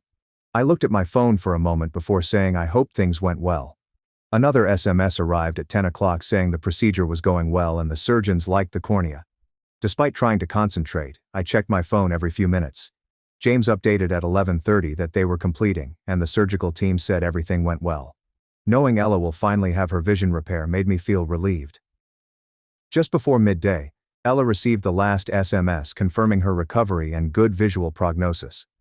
The transplant worked, although she needed weeks of special eye medications and limited exercise. I instantly replied that I was delighted she was okay and hoped her rehabilitation went well. James thanked me and promised to update me on her development. 3 days later, my mother called with that tone that signaled she wanted something from me. She asked how I was doing and spoke about the weather before explaining why she was calling. She stated Samantha's recuperation was harder than planned, with pain and concern about mending. Samantha is emotionally struggling and needs family support, she said. The inference was clear without her saying so. Her voice indicated that she expected me to volunteer to visit or contact Samantha to check on her. I inhaled and informed my mother that Samantha had James, the babysitter, and both her parents close. I said she had enough of recovery support. My mother paused before stating that family support was different, and Samantha was struggling. I told her I wouldn't console someone who hadn't recognized her months of harm. My mother groaned and said she understood, but she disagreed with me. After that, she awkwardly hung up. 2 weeks following both procedures, my mother called again to arrange lunch. Her request was for just us and no relatives. She claimed she'd been thinking about my response to her apologies and wanted to talk about our family dynamics. My mother never had long emotional talks about family dynamics, so I was suspicious. However, her voice was less defensive and more hesitant this time. I agreed to meet her at a nearby restaurant the following Saturday. The week before lunch, I questioned if she was ready to confront the problematic habits or just trying to smooth things up without meaningful change. I went to the restaurant first on Saturday and secured a peaceful table in the rear. My mother entered nervously and smiled tentatively as she sat down. We ordered dinner and awkwardly discussed work and weather till it arrived. After setting down her fork, my mother glanced at me with an unusual expression. She said she'd always seen Samantha as more delicate and in need of protection due to her modeling profession and beauty obsession. She realized she'd ignored my wants and feelings throughout the years after seeing me stand up to the whole family. She constantly expected me to be reasonable and satisfy Samantha's needs. As she admitted to making me feel less important than my sister, her voice shook. Her prior apologies seemed more about resolving dispute than understanding. As she talked, my wrath toward her softened. My mother inquired how to fix our relationship. I liked that she asked instead of expecting everything would return to normal. I told her honestly that she shouldn't expect me to sacrifice for Samantha in the future. I requested that she prioritize both girls' needs rather than Samantha to repair our friendship. I demanded that she obey my boundaries, even if it upset Samantha or complicated family matters. My mother cried and squeezed my hand across the table. She agreed and claimed she wanted to do better, that she hadn't understood how much partiality had hurt until the situation forced her to see it. I was cautiously optimistic for the first time in months that our relationship may mend with true effort from both of us. James sent me Ella's progress images 3 weeks after the procedures. The first batch depicted her happy visage with a protective eye covering and joyful notes about her improved vision. He reported her visual progress every several days. Ella's doctor said her graft was mending well and she could see better than before her illness. Ella sent a snapshot of her elaborate drawings of flowers and butterflies, which she couldn't see previously. James's text claimed she was happy to see her mother's face again and was pointing out features she'd missed. I was thrilled for my niece when I saw their drawings. Ella's excitement and satisfaction that the medical procedure was favorable made all my conflicted feelings regarding Samantha and my family worthwhile. Samantha didn't contact me for a month following surgery. In his Ella updates, James periodically noted that Samantha had healed physically from the treatment but was struggling with her emotions. He stated she was irritated that the procedure was tougher and more painful than predicted. He said Samantha was upset I never thanked her for giving to Ella. I let James know that Samantha doing what moms do for their kids wasn't a sacrifice I needed to appreciate. She'd spent months lying about job implications and encouraging Ella to guilt-trip me into surgery. Going through with what she should have agreed to instantly didn't impress me. After that, James said nothing but acknowledged that he understood my position. My father contacted 6 weeks after both surgery with his usual direct family conflict style. He claimed enough time had gone and the family needed to move on from turmoil. He wanted to have a party to put this behind us and resume family life. I told him I was willing to attend family occasions, but that normal needed to mean something different from it did before. I stated that going ahead required healthy boundaries and mutual respect rather than just pretending the preceding months hadn't happened. My father seemed upset and suggested I was making things more complex than they needed to be. He stated everyone had apologized and Samantha had done the right thing in the end, so we should all just get past it. I pointed out that apologies without altered conduct didn't mean much, and that I wasn't going to return to a dynamic where my needs were immediately neglected. He complained about my being stubborn, but ultimately agreed that he'd host a family cookout and I could come if I wanted to. 2 months after surgery, I headed to my parents' place for my father's cookout. Coming into their driveway and seeing Samantha's vehicle parked made me apprehensive. After entering the garden, I noted the uneasy atmosphere of everyone being extremely nice and careful with their words. Samantha was talking to James near the grill when I arrived and hardly looked at me. Mama hugged me and whispered she was delighted I arrived. Ella called my name and ran across the yard toward me.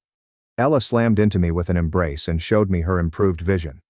She correctly read yard signs and detailed microscopic details on flowers and foliage she couldn't see before the transplant. Her joy and excitement were contagious. Watching her point out everything she could now see made the difficult family dynamics worth it.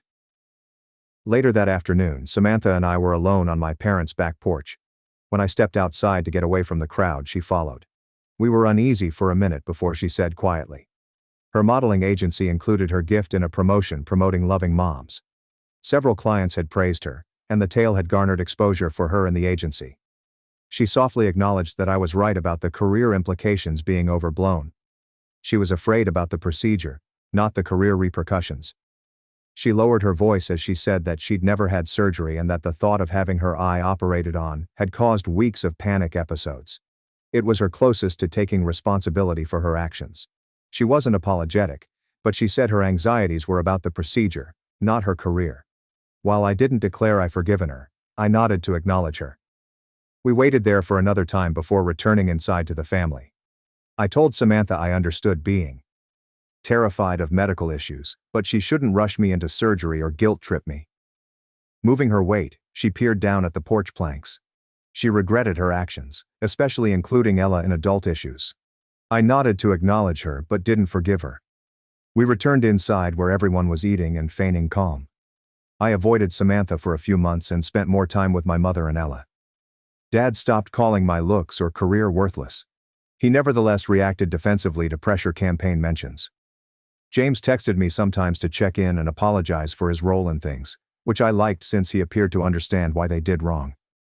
I started visiting Miriam every other week to maintain healthy family boundaries and stay in touch with loved ones. She showed me I could love my family without being hurt. I practiced identifying manipulation so I could stop it before it got out of hand, as with the cornea scenario. James reported that Samantha signed multiple modeling contracts 4 months after the procedures, including one that portrayed her as a dedicated mother who gave to her kid. She had battled so hard against contributing, so it was ludicrous. But now she was earning money by being unselfish. James claimed Samantha seldom mentioned the operation and didn't realize how close she came to refusing to help Ella. In one therapy session, I told Miriam I was frustrated that Samantha would never comprehend her injury. Miriam asked me what I could manage. I couldn't make Samantha learn from what occurred, only how I treated her. I choose to focus on Ella rather than Samantha and keep things distant but courteous with my sister. At Ella's 6-month visit, the doctor remarked her recovery was fantastic, better than expected. Now that she could see the school board, she took art courses and sketched these intricate images. Watching her point out minor things in her paintings she never seen before made me thrilled the medical portion went well. Despite the familial chaos, my mother hosted Thanksgiving dinner and I didn't feel apprehensive traveling there like I used to. I stated my disapproval of some issues and practices. My mother respected such limits. My mother interrupted my father's joking about me being the troublesome daughter and stated I was right to defend myself. Her defense of me nearly knocked my fork over. Samantha and I became cordial at family gatherings but didn't hang together or communicate on the phone. She never thanked me for being a backup donor or acknowledged her unreasonable expectations. I understood that this was probably our best relationship and was okay with it. Olivia and I had coffee one day and she stated I seemed more confident than previously. I reconsidered and agreed with her. Standing up to my family when they pressured me and preserving my limits when things became heated made me trust myself more. It was inspiring to understand I could withstand family disapproval and come out all right. One evening 6 months after the operations, I sat at my desk thinking about how the event affected my concept of family and body autonomy. I was delighted Ella got medical treatment and Samantha did what a mother should. Teaching my family that my limits mattered was worth the brief friction and unpleasantness, so I was pleased I didn't let them manipulate me into contributing. Mom started contacting me every Sunday afternoon to ask about my week and listen to my work assignment. She asked me about the coding and the difficulties I was solving instead of waiting to chat about Samantha's recent picture session. She told me she'd been researching computer languages online to better understand my profession one Sunday. I almost dropped my phone hearing that. She stopped making remarks about my attire or inquiring when I was meeting someone, making family calls much less unpleasant. James emailed me photographs of Ella reading chapter books and drawing intricately, demonstrating her eyesight recovery. He wrote letters moaning about Samantha taking 2 hours to get dressed for grocery store visits or sweating out about a mirror wrinkle. I generally complimented Ella's growth or said something neutral about Samantha's conduct in my quick comments. I suggested he should see a therapist for his marriage issues when he asked for advice on Samantha's vanity. We both liked it more when he stopped and only sent Ella updates. Students covered every wall and table in the primary school cafeteria art display. Ella grabbed my hand when I entered and hurried me to her part, excitedly pointing off her drawings. She had this amazing butterfly sketch with tiny wing patterns that she couldn't create before the surgery because she couldn't see them. Samantha was always shooting photographs and videos and sharing them on social media with remarks praising her amazing kid. I disliked the paperwork since Samantha made everything about her internet image. At least she showed there and looked interested in Ella's work. Dad phoned to offer lunch 8 months after Samantha wanted my cornea. He spent the first 10 minutes in this cafe near my place awkwardly talking about weather and traffic. He then laid down his menu and stated he owed me a serious apology for his behavior during the transplant. He said he was incorrect to think my profession and appearance were less significant than Samantha's because I worked from home. He reflected on how he always anticipated me to be the easy kid who didn't need attention while Samantha was treated better since she was more frail. He said he was proud of how I stood up for myself despite family opposition. That required courage he didn't realize. I could tell he meant it because his voice broke. Since I accepted his apologies, I wanted to improve our relationship. Samantha had numerous more modeling jobs in the following months, and her agent promoted her contribution story. She told parenting publications that giving her cornea was the most important thing she'd ever done and about Mom's sacrifices. Given her initial opposition to contributing, the web stories seemed ludicrous. The great exposure made her kinder during family gatherings. Because she was high on attention and praise, She smiled more and made less harsh remarks about others. I never mentioned how phony the loving mother image was compared to her actions during those months of pressure and manipulation. While sitting at my computer one evening, I noticed I didn't feel that searing fury anymore when I thought about February and March. The experience and family conduct were awful, but I learnt vital lessons about setting boundaries and trusting my own judgment when others disagreed. With more confidence in my choices, I was less inclined to second-guess myself when someone pressured me into something I didn't want to do. Miriam's treatment helped me see manipulative methods and stop them before they got out of hand. I could be appreciative for what I learned without pretending the incident was acceptable or my family handled it nicely. A few weeks later, Samantha, James, and Ella joined us for supper at Mom's. Ella questioned me across the table why I didn't give her my eye like Mommy did halfway through the dinner. Everyone stopped eating to hear my response. I emphasized that mommies and daddies care for their kids differently than aunts and uncles. Some family members don't have the same responsibility to support their children as parents. Ella hesitated, then nodded and said she was grateful Mommy was bold enough to let her see again. Her mother did the right thing, I agreed. Samantha stared at her dish silently. At Olivia's apartment on New Year's Eve, I reflected on how much had changed since February. With meaningful interactions and mutual respect, my connection with Mom was improving instead of being rejected. Dad apologized and appeared to grasp his mistake. Ella and I had a good connection, so I could be in her life without pressure or manipulation. Samantha and I would certainly never be close sisters who phoned each other for advice or hung out, but we could be together without friction, which was plenty. I defended my right to make bodily decisions, made sure Ella had the best medical care, and educated my family to accept my limitations. Despite my fear, standing up for myself while everyone was against me was one of the finest things I ever did. My sister called me an embarrassment at her wedding. Later, her boss said, "Interesting," and handed me a contract worth $220,000, while she stood frozen. When Isabel was dragging me across the marble floor of the Grand Meridian Hotel ballroom, her fingers dug into my forearm. This occurred while she was dragging me. A total of $20,000 was required to purchase her wedding attire. Because I had successfully negotiated a reduction in the final price from $24,000, I was aware of this result. The smile that she wore was disproportionately wide and pointed. This was the kind of look that suggested that someone was about to burst into tears. She yelled out, "Mr. Harrington!" And her voice was loud enough to be heard over the jazz quartet, as well as the champagne-fueled conversation that was accompanying the conversation. "I absolutely need you to meet someone very special." A halt was placed on the conversations that were taking place in the vicinity of us. When everyone looked at me, I felt a weakening in my stomach. David Harrington, who was 55 years old and the vice president of operations at Parkview Financial Group, was wearing a charcoal Tom Ford suit that was probably more expensive than the monthly rent that I pay. Harrington was wearing the suit. It was necessary for him to travel all the way from Boston to be present at Isabel's wedding, in order to be there.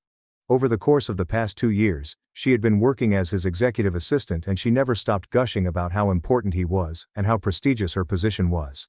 When Isabel made the announcement, she said, "This is my brother Ethan," and her voice was filled with the emotion that comes with performing effectively. Our family was made to feel ashamed as a result of the comments, which struck their target like a punch to the body. Because of the heat, my neck started to swell. She laughed to herself in private. High, cruel, and practiced. Still single at the age of 40, still engaging in some insignificant consulting business that nobody comprehends. The gesture was so inconsequential that it was devastating, and she shrugged her shoulders. There are some people who never seem to figure out what they want out of life. The laughter came from my father, who was sitting at the head table. Approximately 10 years ago, we gradually stopped expecting a lot from Ethan. By covering her mouth and laughing, my mother gave the impression that Isabel had just told her the most hilarious joke she had ever heard. There are some individuals who are unable to determine what they want to do with their lives at any point in their lives. At the very least, we have one child who is successful. I stood there motionless. I could feel my hands shaking at my sides. 40 years of remaining unnoticed, of being the quiet one who took care of everything while Isabel took credit for its accomplishments. After that, she was humiliated in front of everyone at her wedding. The wedding that I had almost completely planned. That being said, Mr. Harrington did not laugh. Perfectly still, he sat there. Halfway to his mouth, he reached for a champagne flute.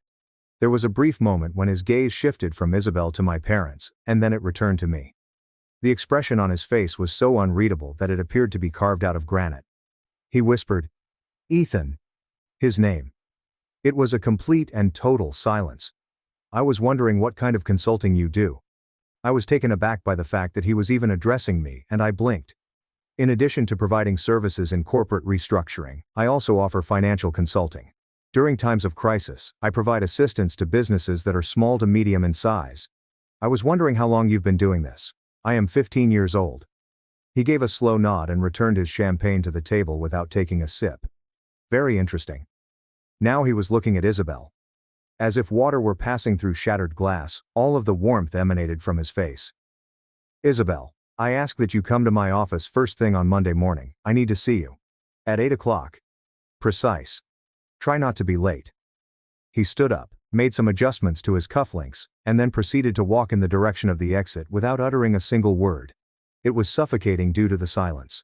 An expression of bewilderment appeared on Isabel's face as her smile wavered.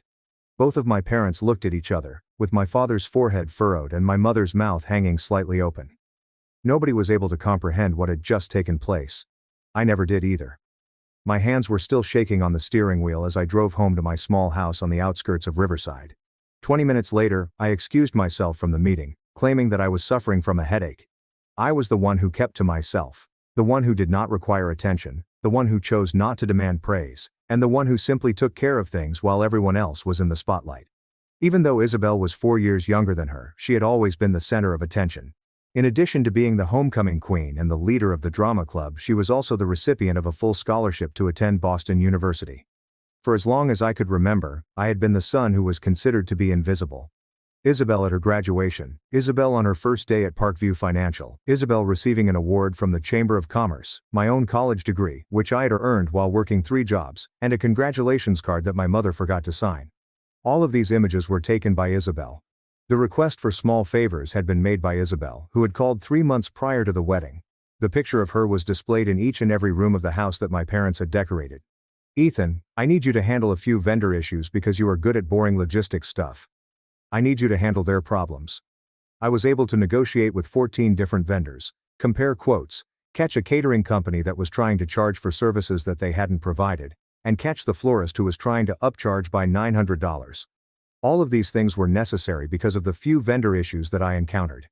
The venue contract was renegotiated by me, which resulted in a savings of $4,500 for her on the deposit. For the purpose of securing the photographer, I made a payment of $3,500 2 weeks before the wedding, because she had forgotten her checkbook. Her assurance was that she would repay me without delay. It was never done by her. She received unending praise from my parents. Isabel is extremely well organized. She is doing a wonderful job of managing this wedding and is very professional. My name was never mentioned by them at any point. When I arrived at the reception, I was seated at table 15, which was tucked away in the back corner close to the kitchen doors. I was surrounded by distant cousins that I had only met a couple of times. When I arrived at my office on Monday morning, which was a modest suite in a professional building that I shared with an insurance agent and a certified public accountant, I found a black Mercedes S-Class parked in the parking lot. I was surprised to see the vehicle there. My parents and Daniel's family were also present at the head table, where Isabel was seated with her new husband Daniel, as well as my parents. I was a placeholder, an afterthought, and the source of embarrassment and humiliation. David Harrington emerged from the building carrying a portfolio made of leather. He had a solemn expression on his face as he made his way out. There was a blue suit that he was wearing. In the course of his approach to me, he approached me and asked, "Grant, do you have any time to talk?" The office was unassuming but professional, with a tidy desk, filing cabinets, and framed certificates hanging on the wall. The state universities awarded me a bachelor's degree in economics, Northeastern University awarded me a master's degree in business administration, and I had 15 years of client testimonials under my belt. "Are you familiar with a furniture company that was operating approximately 14 years ago?" David Harrington said, looking around with what appeared to be real admiration. He asked me as he was sitting across from my desk. "Reed Furniture in Hartford." The name hit me like a freight train. I remember. The owner was an older man, possibly in his late 40s, who was on the verge of losing everything. That was me. He placed the portfolio on my desk. When I was drowning in debt 14 years ago, my father had just passed away, leaving me with a business that was hemorrhaging money. I was 3 weeks away from filing for bankruptcy. Then a young man walked into my store, looked at my books without charging me a dime, and told me exactly what I was doing wrong. My throat tightened as he said, You spent 7 weeks working completely free. After a brief pause, he said, when I tried to pay you, you said that you couldn't take money from someone who reminded you of your grandfather. You saved my business, Ethan. After 4 years, I sold the store for a profit that allowed me to graduate with a master's degree and grow my profession. It was a complete stranger who decided to assist me when he had no motive to do so, and that is how all I have done began. I'd forgotten about Reed Furniture. It had been one of my first clients when I was just starting out, still idealistic, still thinking hard work and helping people would earn me respect. When your sister introduced you at the wedding, Harrington continued, when she called you the embarrassment of the family, I recognized your name immediately. At that precise moment, he opened the portfolio and uttered the words, Ethan Grant, the man who saved my life. I did not fire Isabel as a result of the statements that she made on Saturday night. For the past 10 months, I have been researching her and gathering information about her. It has been brought to our attention that she has been fabricating expense reports, taking credit for work that junior associates have already completed, and using business email for engaging in questionable personal activities. Someone strewn documents across my desk, including spreadsheets, printouts from emails, and highlighted sections that revealed irregularities in the hours that were reported, fabricated client meetings, and costs that were attributed to the company for personal things. The wedding not only confirmed something that I already knew about her personality, but it also confirmed something else. According to Harrington, the pattern was discovered 7 months ago by Lindsay Evans, who has worked in corporate forensic accounting for 24 years. Evans is credited with first discovering the pattern. The assertion was made that Isabel had successfully negotiated a contract with Patterson Industries during the course of the negotiations. In all honesty, Adam Foster, a junior analyst, was the one who was in charge of negotiating the deal. Additionally, Isabel accepted the commission and added her name to the final papers. Both of these actions were taken by Isabel. $50,000 in total amount. The papers were the sole focus of my attention. An additional factor to take into consideration is the fact that she has been writing off her personal expenses as business expenses. Over the course of 20 months, she made more than $85,000 in fraudulent charges. These charges included subscriptions to gyms, apparel, and a trip to Turks and Caicos that she claimed was for the purpose of client development. Why are you telling me this? Our subsidiary companies are currently undergoing a process of reorganization as a result of the fact that I have appointed you to the position of consultant. There is a total of $45 million in revenue generated by 3 different companies. At that precise moment, he slipped a contract across the desk and said, I need someone I can trust, someone with integrity. He then proceeded to say, 6-month project, $220,000. I was completely speechless. Harrington continued, there's one more thing. While he was very careful with the words he chose to use. As the investigation progressed, Lindsay became aware of peculiar patterns in Isabel's personal finances, including significant transfers made from accounts that were shared with your respective parents. It was during this time that Lindsay observed these patterns. If I were you, I would investigate any family financial arrangements with extreme caution. I would like to make sure that you are not taken advantage of. During the following week, I devoted my time to searching through old documents. These included bank statements that I had saved from my time as an undergraduate student, letters that my grandfather had written to me before he passed away, and eventually, the truth. When my grandfather passed away 17 years ago, the school fund that he had established had a total of $100,000 in it. He had established the fund. The will stipulated that it would be divided equally between his 2 grandchildren, with each of them receiving a sum of $50,000. It was verified that Isabel had received her agreed-upon payment in full. The money that she received was sufficient to cover the entirety of her college education, as well as the purchase of her first automobile and her apartment in Boston. My parents had invested their money in a business venture that was not successful, and I had a portion of the investment in the company before it failed. They chose not to reveal this information to me at any point. The only reason I had college debts was because they had stolen my inheritance, and I had spent the previous 12 years paying them off. I had no other reason for having loans. It was clear from the records that the bank had kept. After withdrawing $50,000 from my account, my father transferred the money to Isabel's account 4 months later. This occurred after he had taken the money out of my account. She graduated without any outstanding student loans, while I was working 3 jobs and eating ramen for dinner 6 nights a week. She had graduated without any student loans. My eyesight became blurry as I sat in my office, doing nothing but staring at the paperwork until it became out of focus. 2 weeks after the wedding, Isabel called me on the phone expressing her happiness. Her voice was soft and pleading, which was a stark contrast to the cruel treatment she received at the reception. Ethan, we need to talk. This thing with Mr. Harrington, it's a misunderstanding. You know how these corporate investigations blow things out of proportion. Do I? Just tell them you helped me with some of those reports that we collaborated. We're family, Ethan. Family protects each other. You called me the embarrassment of the family in front of 100 people. That was a joke. God, you're so sensitive. I was just trying to be funny. Funny. Look, if you don't help me, this could destroy my entire career. They're talking about criminal charges, Ethan. I could go to prison. You committed fraud, Isabel, because I was under so much pressure. Do you have any idea how stressful my job is? I made mistakes. That's all, mistakes. But if you tell them we worked together, I'm not going to lie for you. You owe me. Her tone became harsh, and the mask began to fall apart. I let you be part of my wedding. I introduced you to important people. You owe me. I hung up the phone. After a period of 3 days, David Harrington personally summoned me to a conference room located within the regional office of Parkview Financial Group. In addition to him, he was accompanied by Lindsay Evans, who was in her mid-50s, had silver hair, sharp eyes, and was wearing designer glasses. Andrew Miles, who was in his late 40s and was the director of legal affairs for the company, had the exhausted expression of someone who had seen too many cases similar to this one. Lindsay said, "We found something else," as she moved a folder across the conference table across the table. "During the forensic audit, we discovered emails in Isabel's sent folder that appeared to come from your email address." The pit of my stomach sank. Instantaneously, Andrew stated, "They are not genuine. It was designed to give the impression that you were providing her with guidance on how to manipulate expense reports and client documentation. It was her intention to make you appear to be a co-conspirator." The emails were displayed to me by Lindsay as she opened her laptop. Their email address was very similar to mine, but they used a domain that was slightly different from mine. They had my name. Detailed instructions on how to falsify reports and how to claim credit for the work of others were included in the content, which was extremely damaging. "The metadata is what tells the real story," Lindsay reiterated further.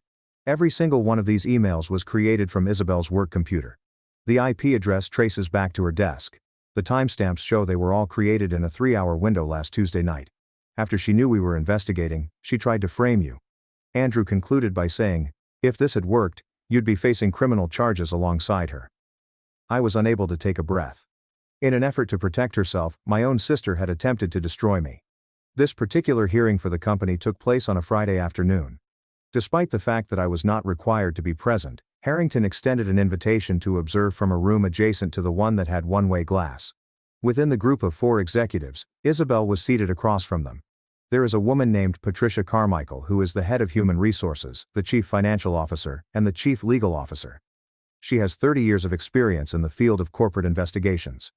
They presented the evidence in a methodical manner, including the fabricated emails, the stolen work, the fabricated expense reports, and the metadata that supported the claim that she had created them herself. There were attempts made by Isabel to enchant them, to cry, and to be angry. There was no success. In a tone that was icy and businesslike, Patricia Carmichael addressed Isabel Grant from the audience. "You are terminated effective immediately. The company will be pursuing full restitution for fraudulent expenses totaling $85,000. We will also be reporting this matter to law enforcement for potential criminal prosecution." When Isabel stood up, she said, "You can't do this. My family has connections." The words, "My father, your father has no connections that matter here," were spoken in a low voice by Harrington. "You're done, Isabel. Security will escort you out."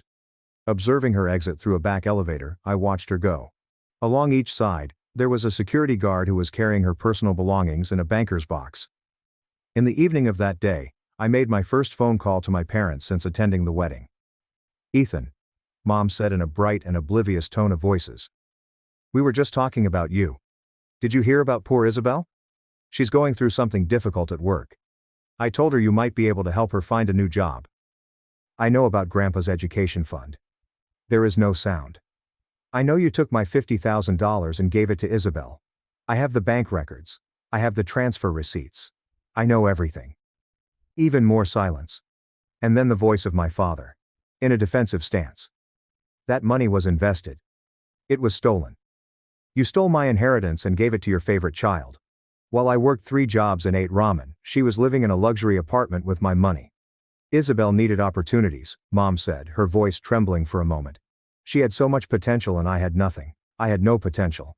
I was just the embarrassment." Dad said, "We were going to pay you back." To the child. "Eventually, when things were better. 18 years.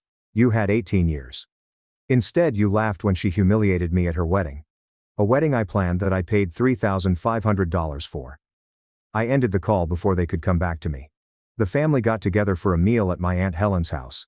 This took place 4 weeks after the wedding. After receiving a personal phone call from Aunt Helen, I almost decided not to go. In her words, "Please come," she had pleaded. "It's important. Trust me." My entire family was gathered together when I walked in the door. My parents, along with my aunts, uncles and cousins, were seated in a stiff manner at one end of the table. There was no sign of Isabel. Daniel was not one of them. Although she was 72 years old, Aunt Helen was still in her spine as she stood at the head of the table. "I invited everyone here tonight because I have something to say," she said in her announcement. "For 40 years I have watched this family treat Ethan like he doesn't exist, like he doesn't matter. I'm done being silent." Suddenly my father began to say something. She raised her hand aloft. She turned her attention to the room and said, "John, please take a seat. You'll listen for once. Let me tell you about the nephew you've all ignored.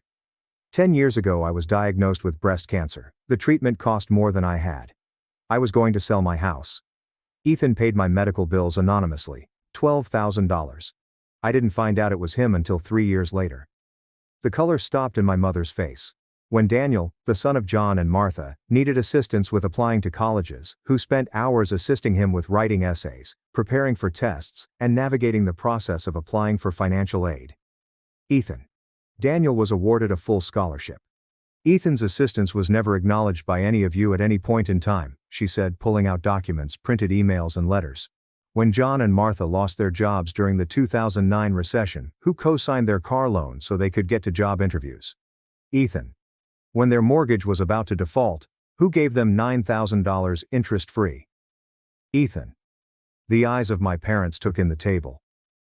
"This is the man you called the embarrassment of the family," Aunt Helen said, her voice breaking. "The man who's been quietly saving all of you for decades while you praised Isabel, who it turns out is a criminal." The room was silent. "Maybe," Aunt Helen said softly. "It's time you took a good look at who actually matters in this family." Isabel showed up at my office 8 weeks after the termination. She looked exhausted, hair unwashed, clothes wrinkled, eyes red from crying. "Can I come in?" she asked. I let her sit. Didn't offer coffee. "I've been going to therapy," she said quietly. "Twice a week. My therapist, Dr. Lisa Patton, she's been practicing for 22 years. She asked me to write down every time you helped me, every time you were there and I took credit or ignored you." She pulled out a notebook. Pages and pages of handwriting. I got to page 43 before I couldn't write anymore. 43 pages of times you showed up for me and I treated you like you were nothing. Tears ran down her face. "I always thought you were weak because you never fought back because you just took it. But you weren't weak. You were stronger than any of us. You were better than us. And I destroyed everything trying to be someone I thought mattered when you were the only one who actually did." She stood. "I'm not asking for forgiveness. I don't deserve it. I just wanted you to know that I finally see you. Really see you. And I'm sorry, Ethan, for all of it." She left before I could respond. My parents invited me to dinner 10 weeks after the wedding. There were only the 3 of us at their residence. I was on the verge of saying no. However, there was something broken in the way that my father spoke to me over the phone that caused me to agree. A significant number of Isabel's photographs had been removed. The appearance of the house was altered, smaller. As he poured coffee, Dad said, "I've been thinking about your grandfather," while his hands were shaking. "How proud he was when you graduated college. He told me you reminded him of himself. Hard-working, honest, strong. I paid him no attention," Dad went on to say. "Isabel was the one who had the most genuine aspirations," he was told. "I was so focused on her achievements that I forgot to see yours." Across the table, Mom extended her hand. I refrained from taking her hand. As she spoke, tears streamed down her face. "I thought you were strong enough not to need us," she said. "You never vented your frustrations, and you never sought assistance. I told myself that meant you were fine, that you didn't need a mother like Isabel did. But I was wrong," she sobbed. "It meant that you were fine. You did need me. You needed both of us and we failed you. We completely failed you as parents." Father's voice was trembling. "I stole your inheritance because I believed Isabel would make better use of it because I thought she was more important than you. The decision was the worst thing I've ever done. But I've spent the past 17 years convincing myself that it was the best option. Despite the fact that they were crying and sitting there broken, I felt nothing but something. Certainly not forgiveness, not at this time, but perhaps the possibility of it in the future. I need time, I said to myself. Years probably, and I need you to understand that I'm not the embarrassment anymore. I never was. You just didn't want to see me. We see you now, Dad murmured to his son. Finally. And you're extraordinary. 6 months after the wedding, Richard Harrington and I launched a program through Parkview Financial Group that offers free restructuring services to small businesses that are experiencing a crisis. It was referred to as the Second Chance Initiative as well. One of the first businesses that we were able to save was a bakery in Hartford that was owned by a family and reminded me of Reed Furniture. When I informed the proprietor that the consultation would not cost her anything, she broke down in tears.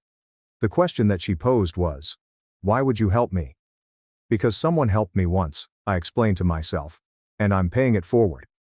The article that was written about the initiative in the local newspaper was sent to me by my parents, along with a note that read, "Proud of you." At long last, I tucked it away in a drawer. It wasn't because I was dependent on their approval anymore, rather, it was because I no longer needed it. A card was sent to me by Isabel 3 months after that event. She had accepted a position as a junior accountant at a minor company, where she was earning only a quarter of what she had previously earned. The card had a clean design. "Not you, but we were the ones who caused the embarrassment. Please accept my gratitude for demonstrating to me what it means to be honest." It was not because I had forgiven her that I found that card sitting on my desk. Not at this time. The reason for this was that she had finally seen me for the very first time. It's possible that in the long run, that will be sufficient. My parents gave my sister their inheritance, but she squandered it on a lazy husband. Now they expect me to take care of them in exchange for a share. Growing up, it was obvious to me that Emily was my parents' favorite child. She was their little princess, whom they adored and regarded as incapable of doing wrong. It was as if their entire world revolved around her, and everything she did was met with admiration and praise. Whether it was a minor accomplishment at school or something as simple as her smiling at them, they were filled with pride and happiness. On the other hand, I was the oldest, and my parents were not like me. If I needed something, it would arrive only after Emily's needs were met. If I had an issue, it was rarely addressed. I often felt like an afterthought to them. Emily and I have never had any bad blood. I really liked her, and despite everything, I never felt resentful towards her. I understand that in situations like ours, siblings frequently develop jealousy or bitterness, but I never considered her an enemy. She was just my little sister. Of course, there were moments when I wished things were different. I wish I wasn't always the one pushed to the sidelines, putting my needs and feelings second. But, at the same time, I knew Emily was not to blame. She didn't choose to be the favorite, and I didn't want to be overlooked. Let me give you some examples of how much my parents preferred Emily over me. Every year for her birthday, we would visit Disneyland. This would be a full day of fun, excitement, and making lasting memories. Emily always looked forward to it, and my parents made it a memorable occasion. Meanwhile, when my birthday came, there were no big trips or extravagant gifts. Instead, we'd go out to dinner at a nearby restaurant. The difference was obvious. Emily's birthday was a big deal, whereas mine felt like a chore. When it came to extracurricular activities, my parents always prioritized Emily first. They only had enough money to cover one child's after-school activities, so they chose ballet over tennis.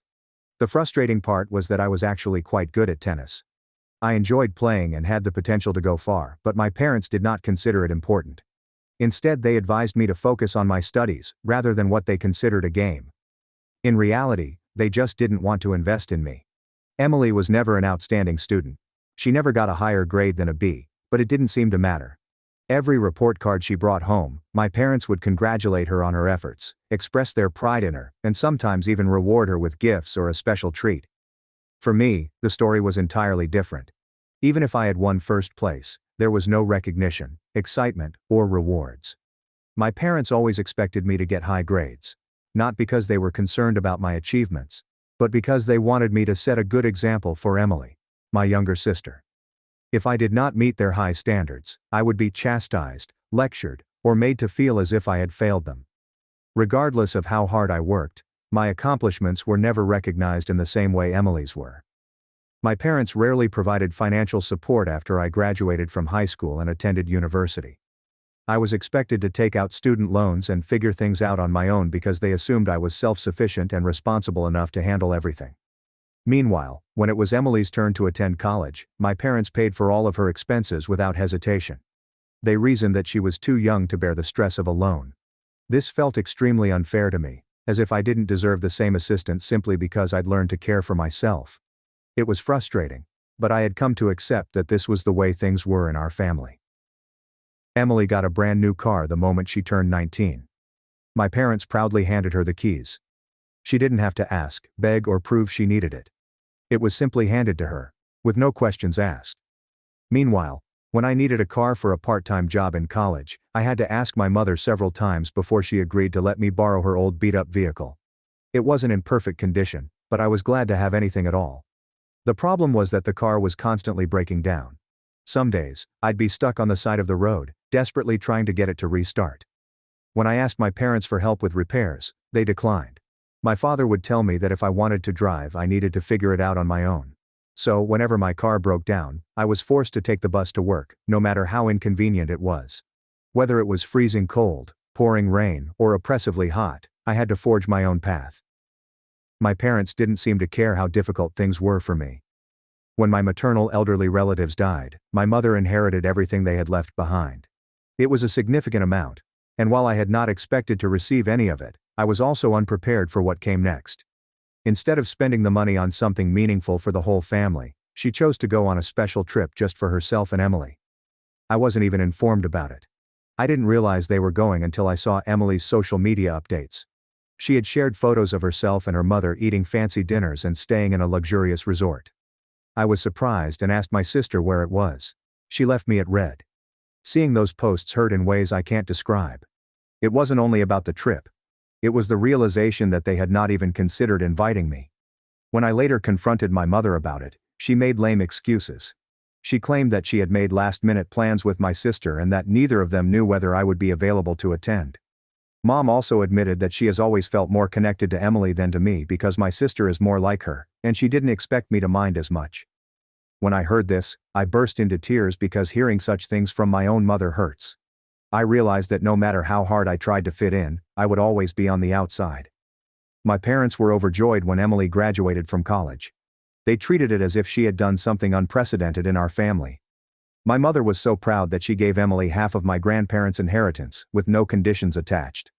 She told her she could spend the money on anything she wanted, including travel, a new car, a business idea, or simply enjoying life. It was a huge gift, providing Emily with a secure financial foundation as she entered adulthood. Meanwhile, I got nothing.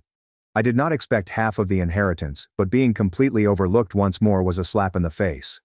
I had worked hard, supported myself through college with minimal assistance, and never asked for much. However, my mother believed that I did not deserve any help. When I dared to question why Emily was given so much while I was given so little, my parents dismissed me. They told me that as the oldest, I was expected to be independent, strong, and self-sufficient, rather than relying on handouts. My father tried to make it sound like a compliment, saying that he believed in me and that I didn't need their help because I was capable of succeeding on my own. However, Emily did not appear to share this belief. She was always viewed as the one who required additional assistance, the one who needed to be protected and provided for. It was frustrating and disheartening that, while I was always expected to figure things out on my own, Emily was given everything on a silver platter. Despite everything, I've tried not to harbor resentment toward my parents for how they treated me. I have also tried not to resent Emily. As much as I adore her, I can't ignore the fact that she has never truly stood up for me. She's never admitted how unfair things have been. Never informed our parents that what they were doing was wrong. Part of me wishes she had spoken up and told them I deserved better, but she never did. She always accepted their generosity without question, never considering how I felt when I was left behind. And that has been the most difficult part for me to overcome. Anyway, because my parents had always delegated everything to Emily, conflicts between them began to emerge over time. Despite the money they had given her, Emily chose to return home after college. She explained that she wanted to save more money. However, it appeared that she preferred to rely on our parents rather than be independent. At first, my parents did not appear to mind. They had always coddled her, so having her back home was probably comforting to them. However, the situation gradually became too much for them. Emily wasn't just living with them. She relied completely on them for everything. She would insist that Dad buy expensive groceries, regardless of how much they cost or whether they were within the household budget. She never contributed to any expenses, never offered to help with bills, and always acted as if their money was hers to spend however she wanted. In addition, she expected her mother to continue to care for her as if she were a child. She refused to do her own laundry and instead relied on her mother. She did no housework, never cooked or cleaned, and treated the house as if it were her personal hotel. The same parents who had previously given her everything without hesitation were now feeling the consequences of their own actions and complaining. My parents didn't mind at first, just as they had no problem giving Emily whatever she desired. They had spent years making sure she never had to struggle. So having her live at home rent-free and relying on them for everything felt natural to them. However, as they got older, things started to change. They didn't have as much energy as before. They began to expect Emily to step up, even if it meant taking on minor responsibilities. That's when the fight started between them. Emily would get upset whenever they asked her to help with groceries, pay for something, or even do simple household chores. She thought it was unfair of them to expect anything from her when all she wanted to do was relax at home and play video games. My sister no longer felt compelled to look for work after her mother gave her half of the inheritance, so she spent the day lounging around the house doing nothing. However, this was not the only issue. Emily had also developed the habit of staying out late and returning home at odd hours. My parents would wait up for her, worried, but she didn't care. She was living her life on her own terms, without regard for how it affected others. My parents, who had always made excuses for her, were now dealing with the consequences of their actions. They had spent years giving her everything and shielding her from consequences. And now that they expect her to act like an adult, she simply refuses. Emily's situation deteriorated after she met someone online and fell in love with him. Tom was the epitome of a deadbeat. He had no job, no ambition, and no firm plans for the future. He only seemed to care about persuading Emily to send him money, which she did. It didn't matter if everyone else realized he was taking advantage of her. My parents and I tried several times to warn her that he was only taking advantage of her, but she would not listen. Every time we mentioned it, she became defensive, sometimes furious, and insisted that we didn't understand. She did not consider her actions to be foolish. It was just true love.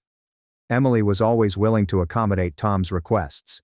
She'd send him money for rent, food, and even non-essential purchases like new clothes or video games.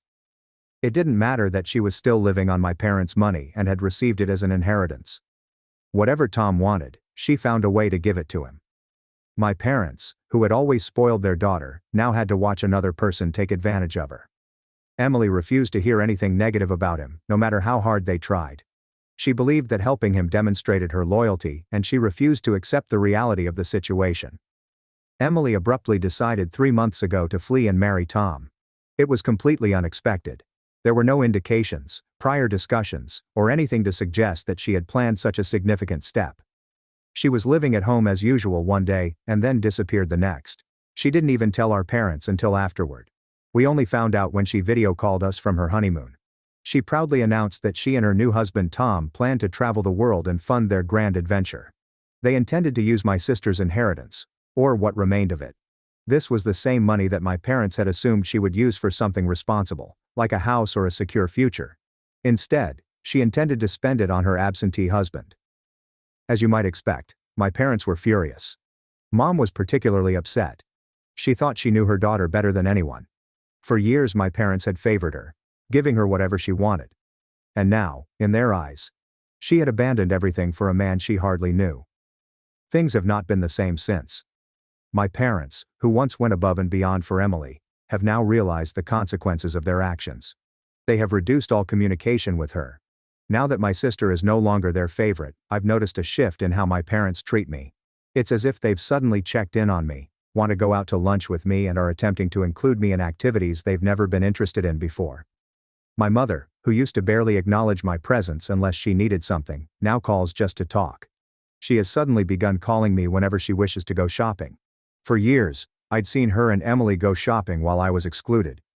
She now acts as if including me is normal, as if we have always had this type of relationship. My father also calls frequently to check on my work, health, and whether I need anything. Family dinners have also changed. Previously they would make plans without considering my availability. I was just an afterthought, invited if it was convenient, but not a top priority.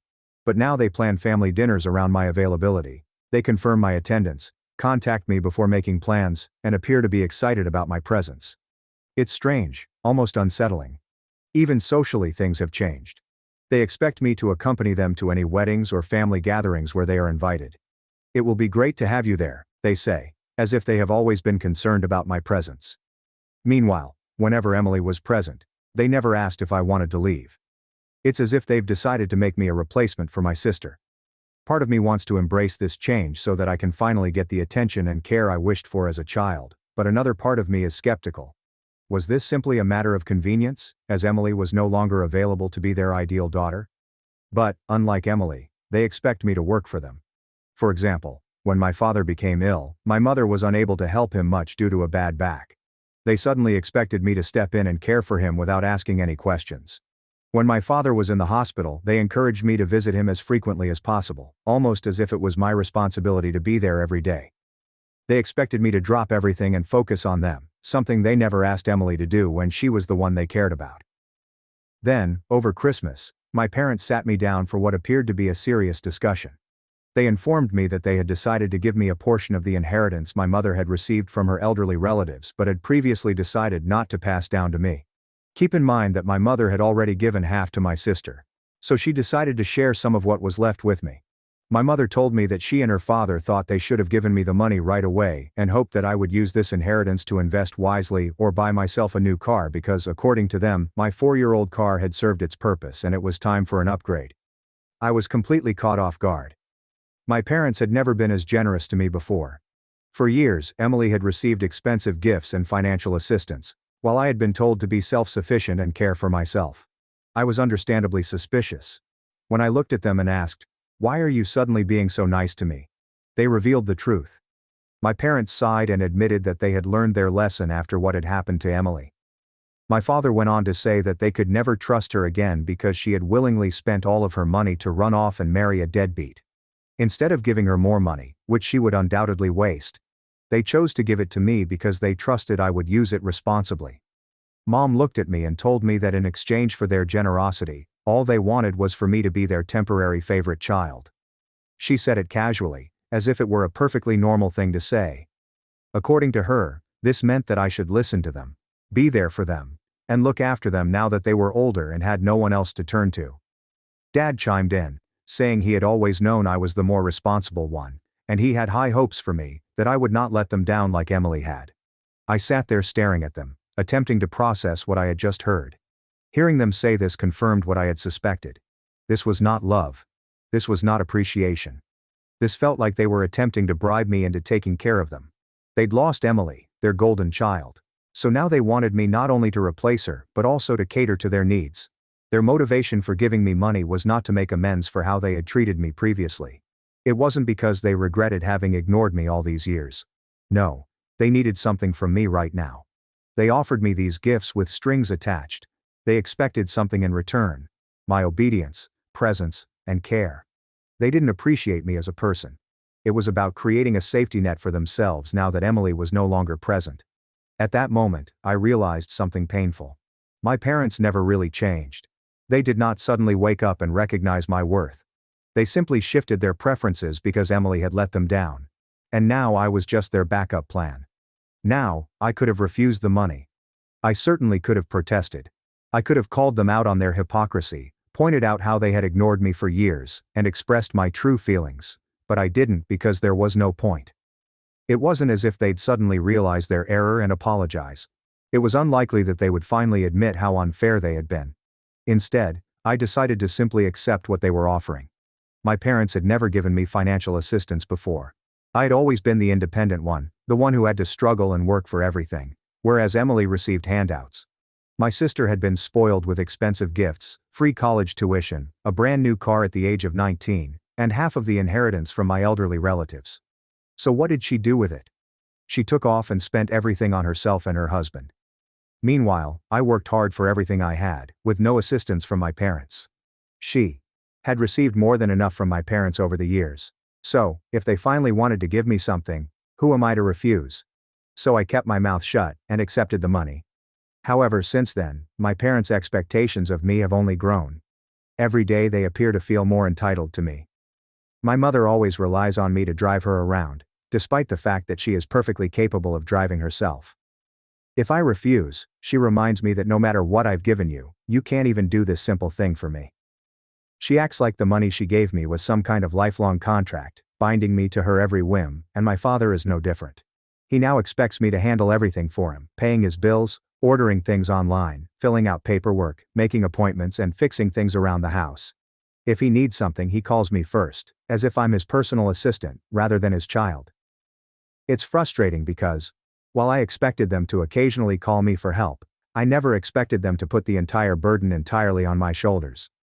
Emily was never asked to be responsible for anything, but with me, it's as if they assume I owe them my time and effort simply because they finally decided to acknowledge me.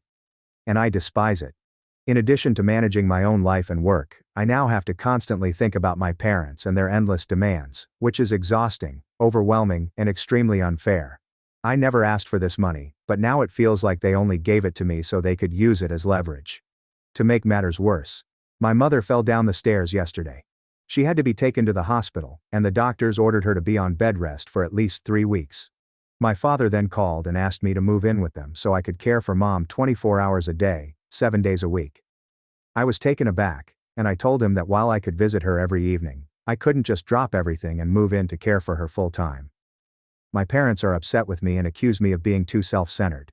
Dad argued that they had given me money specifically for this purpose, so skipping work wasn't a big deal, but I stood firm, telling him that he couldn't just dictate my life and that I refused to become their full-time caregiver. So, Reddit, am I an a-hole? Update 1. Many people have asked me why I didn't just refuse the money, or why I'm still interacting with my parents after everything they've put me through. The truth is that I don't want to regret not helping them. As much as I resent how they treated me growing up, they are still my parents. A part of me fears that if I completely cut them off, I'll look back and feel guilty for not being there when they needed me. They're getting older, and while I know they're only coming to me now because Emily let them down, I can't help but feel some responsibility.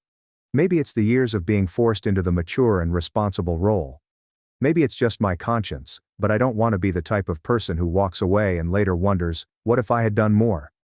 That being said, I also don't want to be taken advantage of. Since my parents began treating me as their new favorite, their expectations have been overwhelming, and I'm attempting to strike a balance.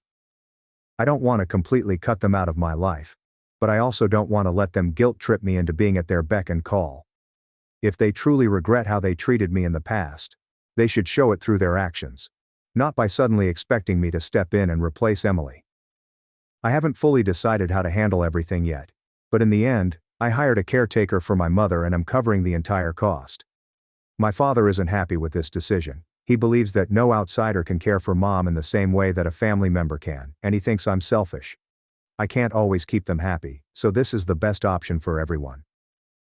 In case you're wondering, my sister is fine.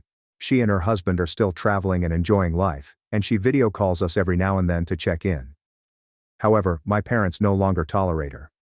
They're still angry about how she betrayed them by fleeing and using the money they gave her to fund her own adventures instead of, I suppose, staying at home and relying on them forever. It's strange to see how quickly their love for her has turned into resentment. Emily could do no wrong in their eyes for years, and now they act like she's the worst person in the world. It's not that she's suddenly turned into a bad person, she's just doing what she's always done, putting herself first. The only difference is that it no longer benefits them. Update 2. It's been 3 weeks since my last update, and I finally sat down and had an open conversation with my parents. I told them everything, how I felt growing up with them, how I saw them favor Emily over me over and over, and how it made me feel inadequate, as if I was never enough for them. With Emily out of the picture, it felt like they were just using me as a replacement rather than genuinely caring about me. I also made it clear that just because they had suddenly decided to give me money did not mean I owed them anything. I told them how exhausting it was to be treated like their personal assistant. I was not their servant, and I refused to be guilt-tripped into taking care of them when they had spent years pushing me aside. At first they argued, saying things like, "We didn't think you would mind, and we just thought you were capable enough to handle everything," as if that somehow made up for their behavior. But I stood firm, and in the end, after all, this is the first time I've expressed my feelings to them, and they now realize that if they want me in their lives, they must treat me with the respect I deserve. Update 3. It's been 5 months since my last update, and I followed some of your advice and went to therapy, which has been one of the best things I've ever done for myself. It's helped me process a lot of the emotions I've buried over the years, and I'm gradually learning to set boundaries with my parents without feeling guilty. Surprisingly, my parents have become more understanding in recent months, and they no longer expect me to be at their beck and call.